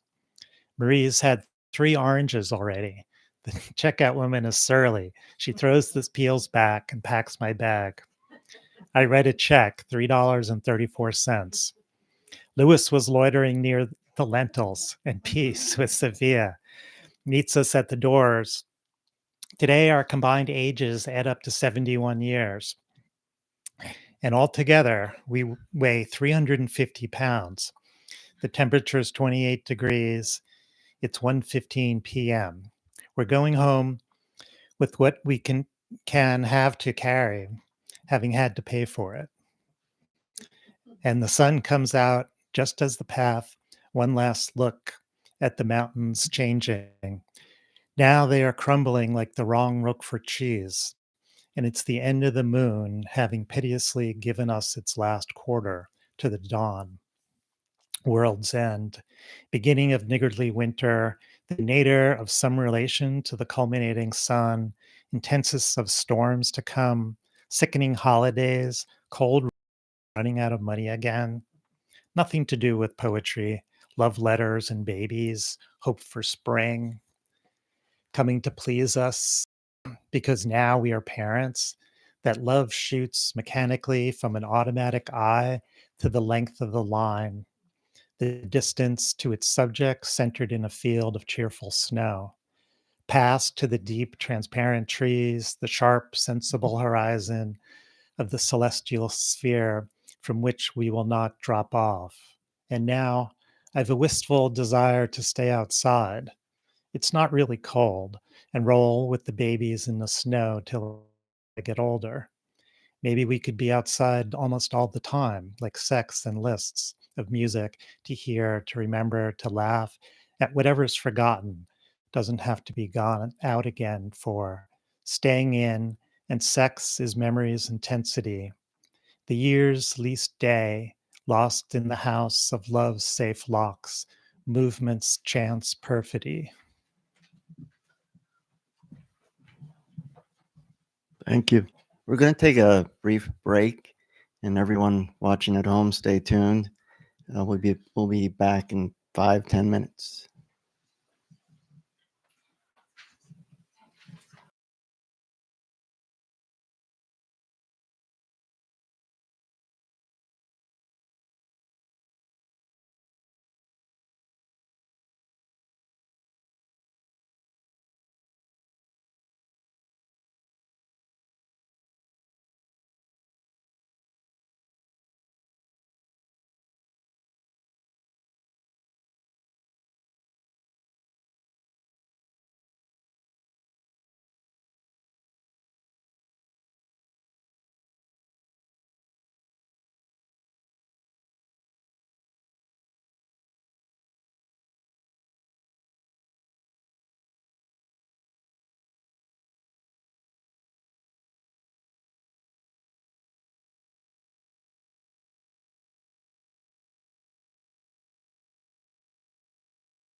Hello. We're going to begin section 4. I th- We're, we're going to begin section 4. Yes. It's really we're halfway through. It's the best part of the book, actually. Um, I had so much fun writing this book in one day. They often ask me, "Did you really write it in one day? How is that possible?"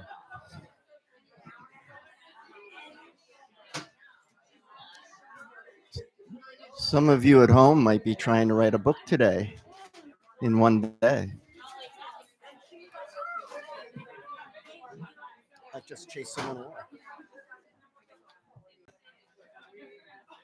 So we're going to begin section 4. Page, oh wait, page 80, nope, page 59. Home clerks waiting for us. Is this Acadia? Acadia, I don't know. But we need people to be, well, we could just start. So for those watching at home, this is officially a Poetry State Forest event. It's the first Midwinter Day Marathon reading as a Poetry State Forest event. And we want to keep these events going, and we want to build this residency here. So I encourage everyone who can and let their friends know to help us by donating. You can go to the Poetry State Forest website and donate. And we are making more t-shirts. Thank you. And with that, Katie.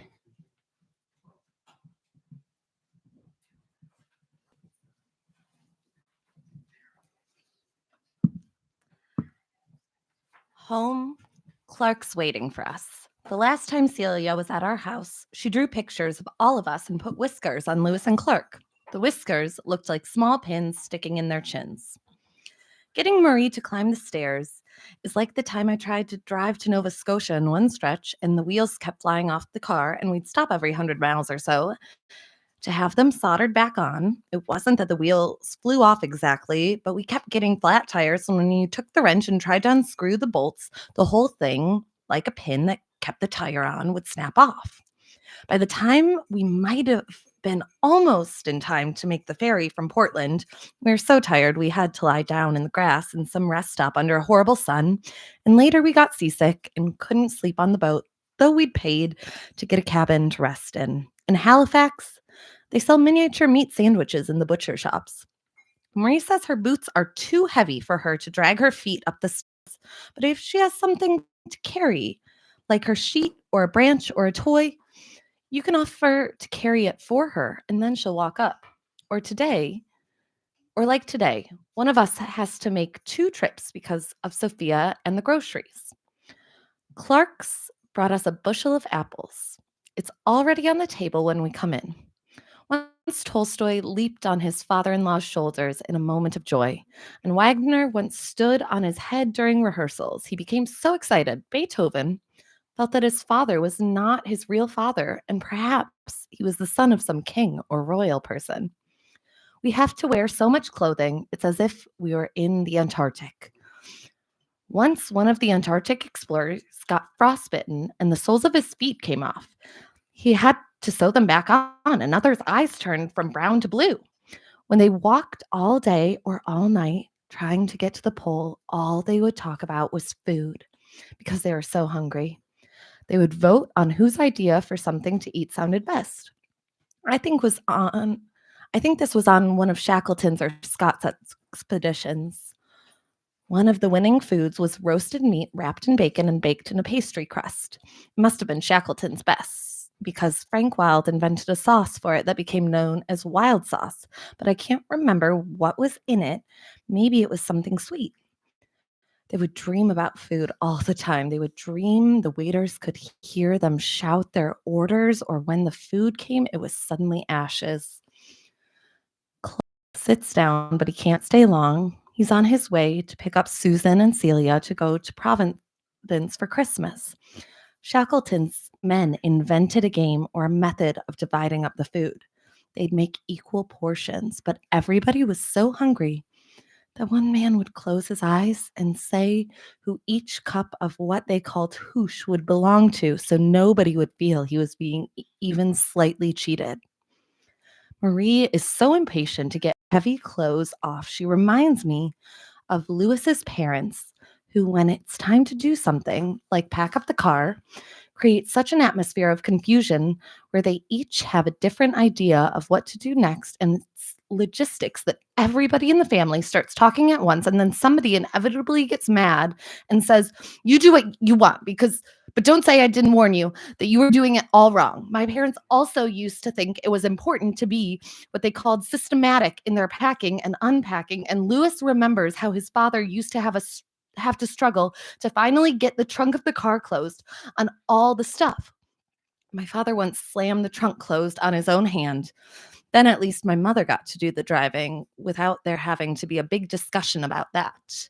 My father used to keep an exact record of all the mileage traveled and how much gas it took, so he could figure out later how many miles per gallon he was getting and at what cost.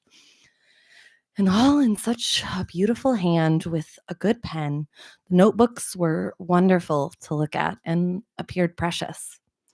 When I was moving out of my first apartment, Ted and Ed vied to see who could pack the truck full of stuff better and faster.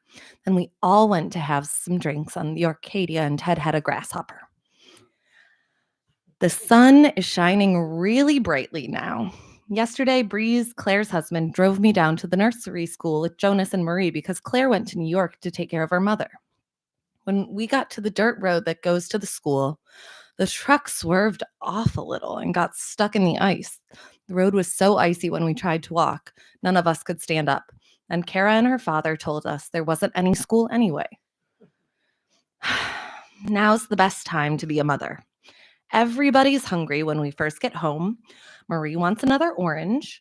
She asks for it 3 times before she got her coat off. Sophia needs lunch before her nap. Lewis, coffee, bread, and butter. Clark and I want beers, but I guess it's too early, so we just share one. David once told me it was probably dangerous to drink more than 11 cups of coffee a day. When I first went to see him, I drank a lot of coffee because I had to get up early to meet my appointments, which he thought was healthy for me, though it wasn't very early. The first time we kissed, he said, "You have sweet breath." And then once later we began to make love, he said, "You like it."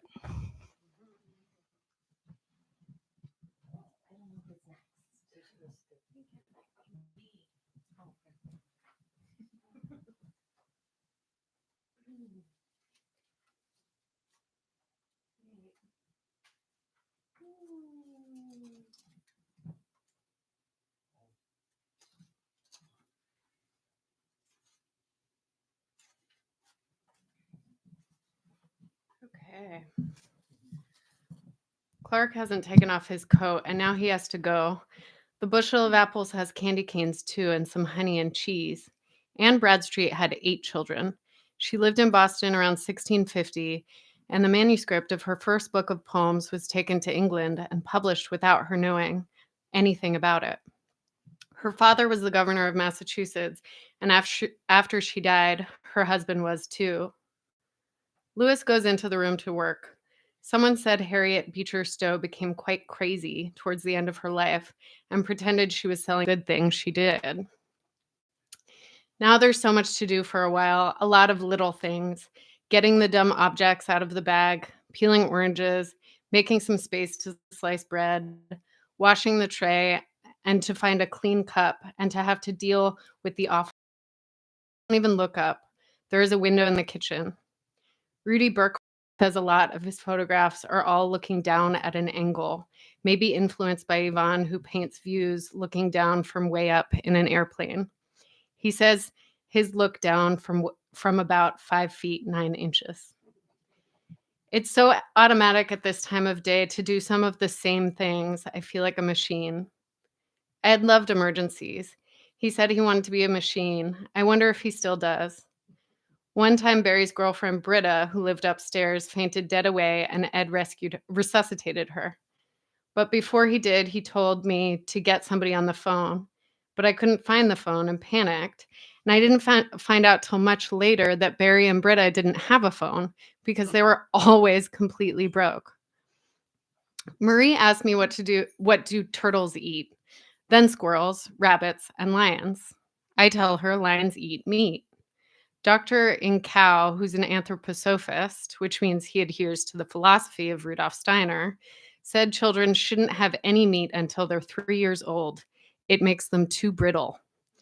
He says people are either hard or soft, and when he examines you, he gently feels your forearm and fingers.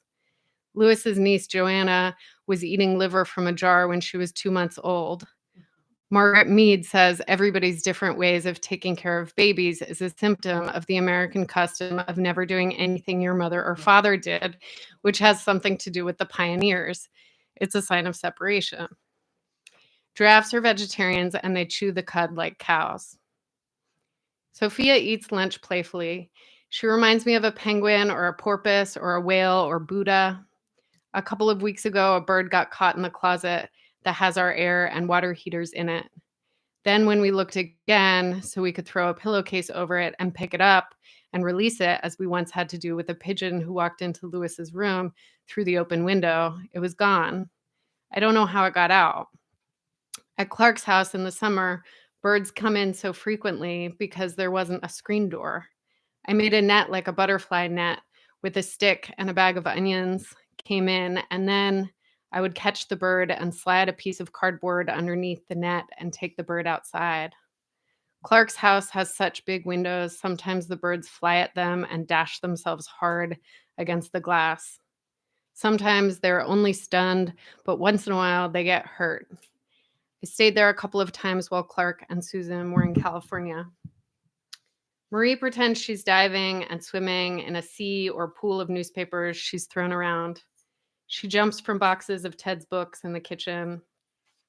Once I was carried out by the current of the ocean at Rockaway and had to be rescued by a lifeguard. Though I was still afloat and hadn't had a chance to try to swim back to shore, one of the girls I was with panicked and began to go under. The lifeguard swam with one arm and pulled me back.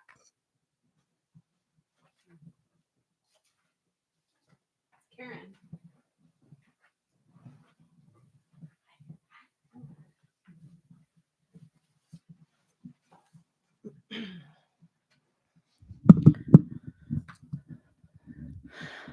I chop onions for the sauce. St. Augustine hated the Greek language. My sister was supposed to be a Greek scholar and get a doctorate in classics from Harvard.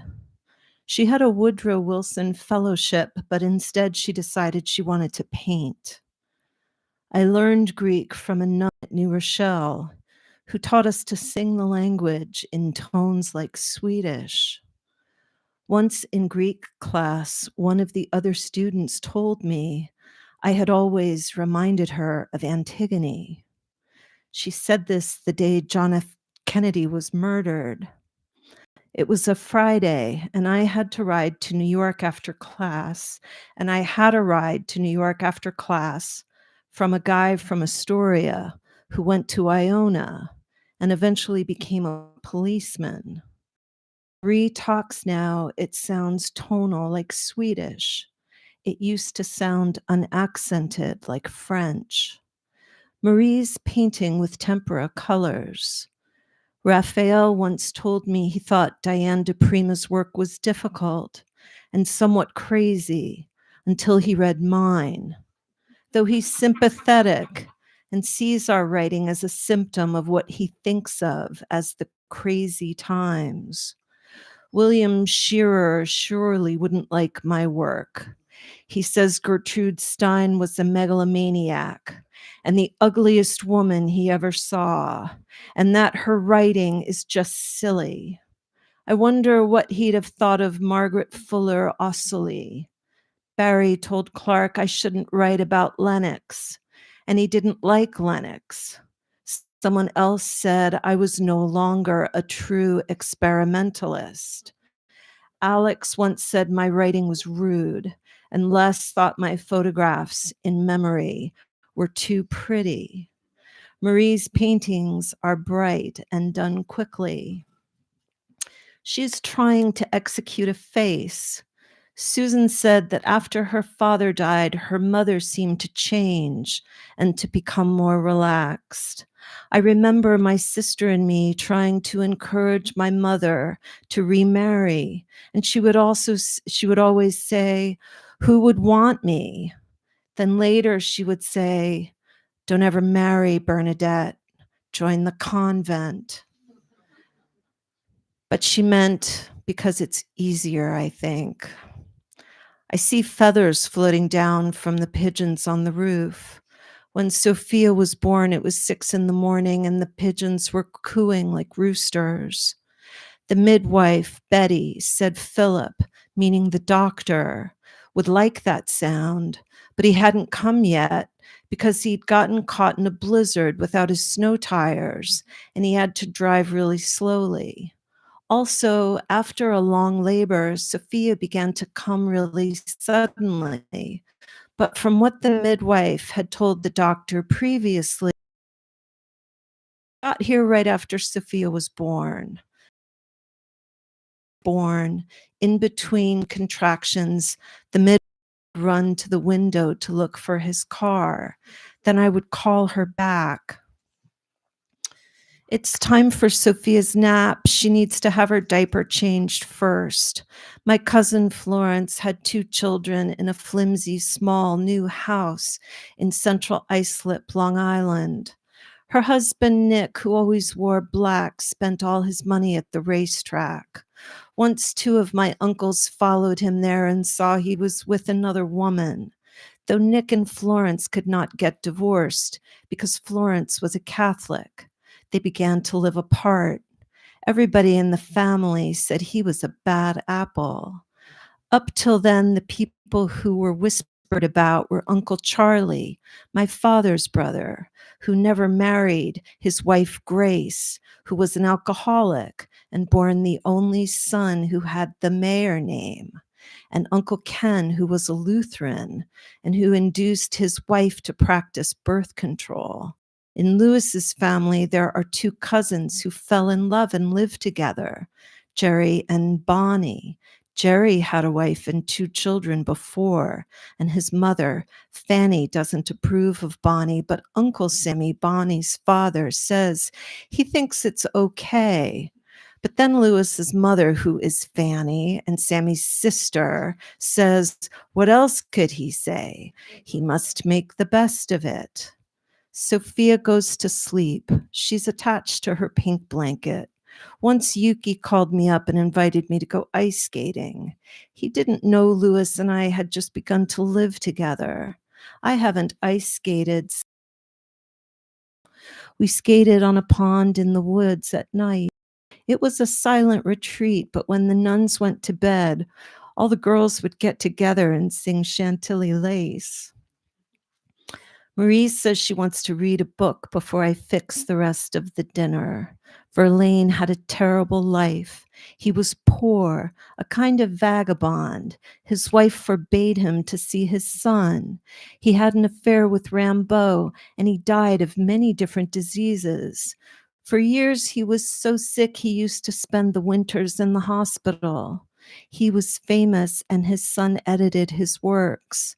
Lewis was just reading a biography of him. We read Betsy and the Doctor, where Betsy falls out of a tree while she's at nursery school and hits her head on a stone. She goes to the doctor, and not only does she have to have stitches, but an injection in her head as well. Once an old friend of mine was driving me to the airport, and she crashed into a taxi at Broadway and Houston Street. My head hit the windshield, and when the police came, they told me I should say I'm a model and sue. They called an ambulance, but at the hospital, they only ripped the cut apart in a rough way and rubbed it with something. Then later, a doctor had to remove the glass from my head after the cut was healed. And it was only the day after the accident I realized it was my knee that was fractured. And my friend Kathy told me, maybe I did it on purpose. She said she was mad at me because she thought I might have slept with her boyfriend, who was my sister's ex-husband. You can't even see the scar. I love chopping vegetables, where you do something to make something that is one idiosyncratic thing into many things, all looking the same or identical, much like the vegetable's original seeds. How rapt attention is to doing this, as if it were a story. I remember Bill saying how he and Beverly, when they began to be short of money, couldn't understand why Clark wanted to buy Susan a Cuisinart. She said she didn't want one. Everything is edible. It's a long story. Coins or cubes or tree rings of carrots, like the slices of trees that are tables in the library yard. Canoes of celery, like the clergy, or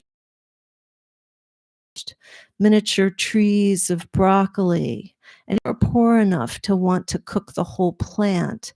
They're inevitable tree stumps that look like primitive clouds. Moses used to have cauliflower ears, now covered by curls like grated carrots, last quarter moons of onions or bloated apostrophes, crumpled papers with typographical errors of chopped spinach or greens, unseaworthy boats of rigid turnips in which the survivors resort to cannibalism rather than eat the odoriferous boats, railroad ties for French fries, sleepers, the third estate, the common people, Oldenburgs to go into a stew, or a peasantish flying saucer for a meatloaf, or the flapping wings of the memory of rich pounded veal, where I am crushing flesh between waxed paper with a hammer in the kitchen if I can afford it. The commas of the cheapest small onions for the sauce, the olive oil's drops on the map of the pot of tomatoes, letters of the straight pasta and the poons in the soup with Twombly's, arbitrary split moons of the half peas, the camera lenses of the lentils, homogenized script of the mass rice, foreplay with the nice knife at butter. My mother used to have a pressure cooker, but she made it clear she was afraid it would explode any minute. When she cooked carrots in it, she had a habit of saying, "It's too bad, they taste earthy." We're having spaghetti. Once on my mother's birthday, which was April 4th, we went for a picnic to Clarence Fonsstock State Park, and I refused to get out of the car. She also had a habit of regretting she hadn't married somebody rich, like the man who used to take me out in a taxi. Bright sun is on everything. It's on the ice on the roofs, on the wet street, on Marie in the kitchen. It's making parallelograms on the walls of the rooms. I like to play poker. Poe was an incessant gambler, and Hawthorne got in trouble for gambling at school. Once I made a bluff so large I blushed, but got away with it and won $40.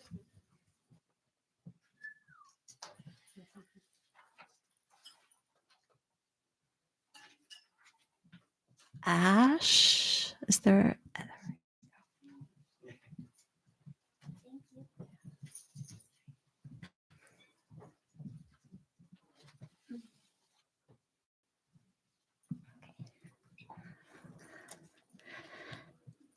Marie spilled her milk again. No use crying over spilled milk. Wittgenstein says there is no such thing as a private language. I think it would be worth trying to make one. Sol solved the liar's paradox, but I cannot understand his solution. Wittgenstein's house was furnished with old crates, so he was not poor, and when he came to eat at your house, he would wash all the clean dishes over again himself before the meal because he was afraid they were not really clean. Once Lewis had a job teaching a rich woman to write, and when I came home, I saw a filthy glass filled with water on the table. He said he had given it to her to drink. I think I'll have a beer.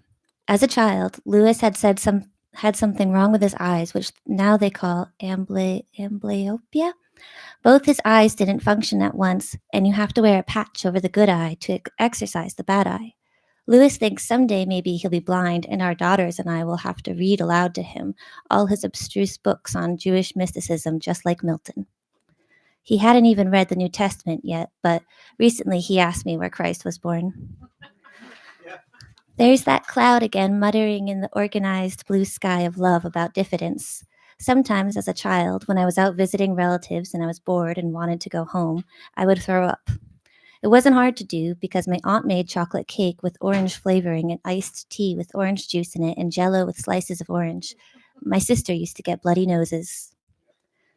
I call nursery school to find out when they'll be closed for Christmas and talk to Barbara about Hanukkah. Margaret Fuller married an Italian revolutionary named Count Ossoli and had a child when she was 37. When they boarded the ship to come to New York, Margaret was so filled with foreboding she could not walk. The ship sank off the coast of Fire Island, and she and her family were killed.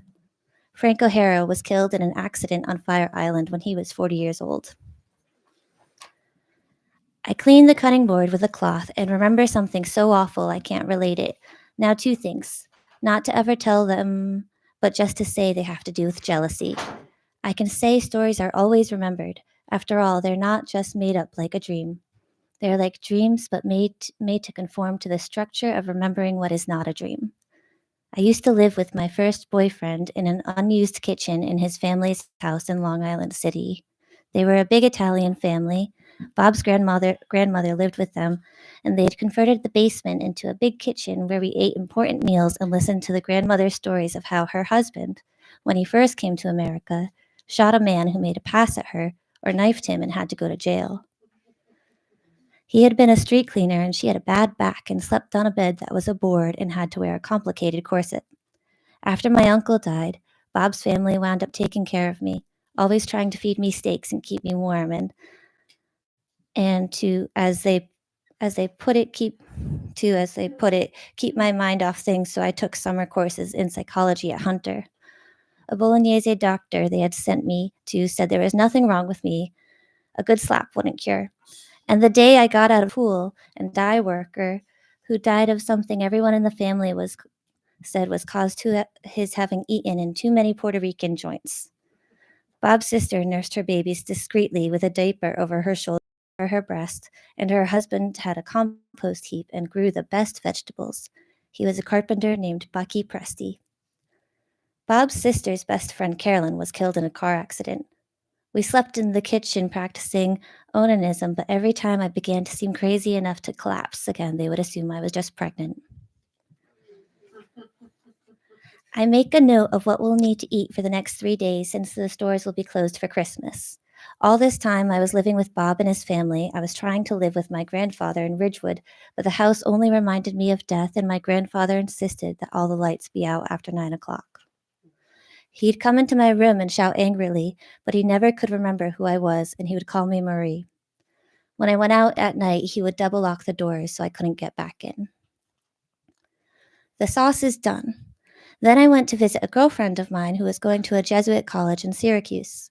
When I came home, Bob met me at the airport. It was the first time I'd flown, and I had fallen in love with someone, and that was Ed. We went back to my house in Ridgewood. This was when I was trying to go to Barnard, but it took me 2 hours to get there. Bob's mother had given me a wedding shower because my grandfather had given me my mother's diamond ring, and she took that to mean we were engaged, since she was worried anyway I'd get pregnant before we got married, though she was relieved that Bob wasn't queer after all. I didn't know anything about birth control. We had set a date for the wedding and arranged a reception, but the place we were going to have it in burned down. Bob's mother worked as a maker of wedding gowns. So that night in my house, I told Bob to watch me sleep because I was afraid to sleep otherwise. In the middle of the night, I sat up in bed, he said, and asked him a question. After that, he always understood that I was no longer in love with him. I didn't know what Ed wanted to do, but a couple of days later, he came to my house and said, I want to live. The night before I was supposed to leave, I went out with Grace, who a while before had been in such a bad car accident she was still walking. We went to a bar and I left with a minor league baseball player who had an MG. Grace left with somebody else and we met up later at my house. I missed the taxi I had called to make the early plane, but I caught a later one, and when Grace woke up in my house all alone, my grandfather mistook her for me, even though she has red hair, and he called her Bernie.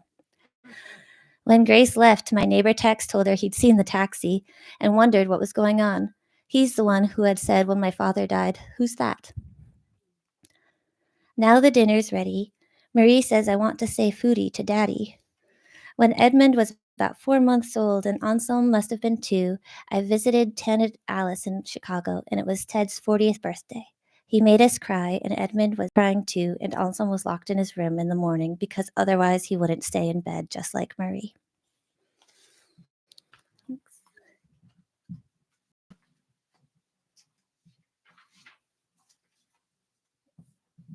Fiona?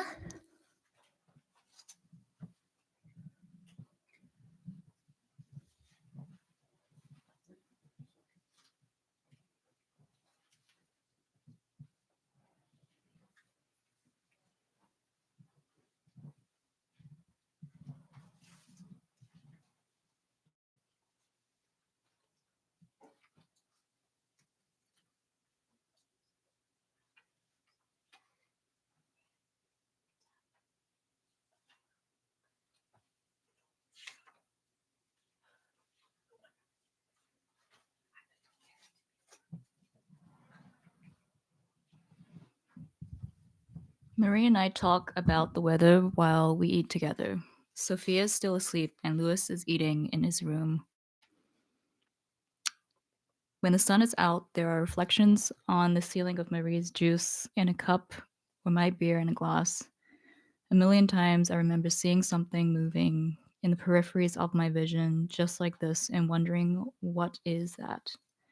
And being awed to find out it's really something instead of just nothing. Once I remember walking the length of a loft I lived in a state of nervousness, and seeing something which did turn out to be a mouse, and then something else which was my own reflection in the gray TV screen. As a child, it was always interesting to go home tired in the backseat of a car at night. The shadows and the wash of other cars, which are still waves even when I hear them now. But the best remembered perfection was the well-being of the feeling of lying awake through the night, some hot night as a child, thinking that the heat ought to keep limbs from touching and then floating from memory, like a person on the sea. This food is all eaten too fast. There were the designs of kitchen linoleum, then in yellow and green, and even in the bathroom, wallpaper covered with hazardous designs, a meticulous florid space to contemplate how one's finger might run over the pattern in a systematic way, to put it to memory, so later when the beds have to be made, and you want to make a point of not doing as you're told, it's Saturday morning, you can run that pattern automatically with a finger on your stunned thigh. I ask, are you finished? You seem to want mine. There's only time left to tell how the floors met the walls, and we saw centipedes all the time crawling across the carpets, which were green beneath the blue glass table, which was a mirror with a plate of balls on it under the windows, which on some days we cleaned, but not too well, so we wouldn't fall out like my mother did, but someone else's mother did. And she died, but my sister fell out once with a piece of cheese in her hand, but she was so embarrassed and ashamed she didn't tell anyone, and just got up after I had already tried to compare with her how sex for us might be different.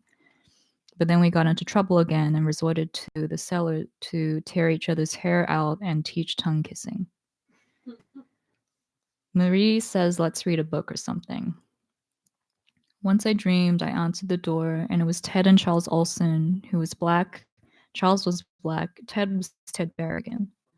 The hall was covered with broken glass on the transom.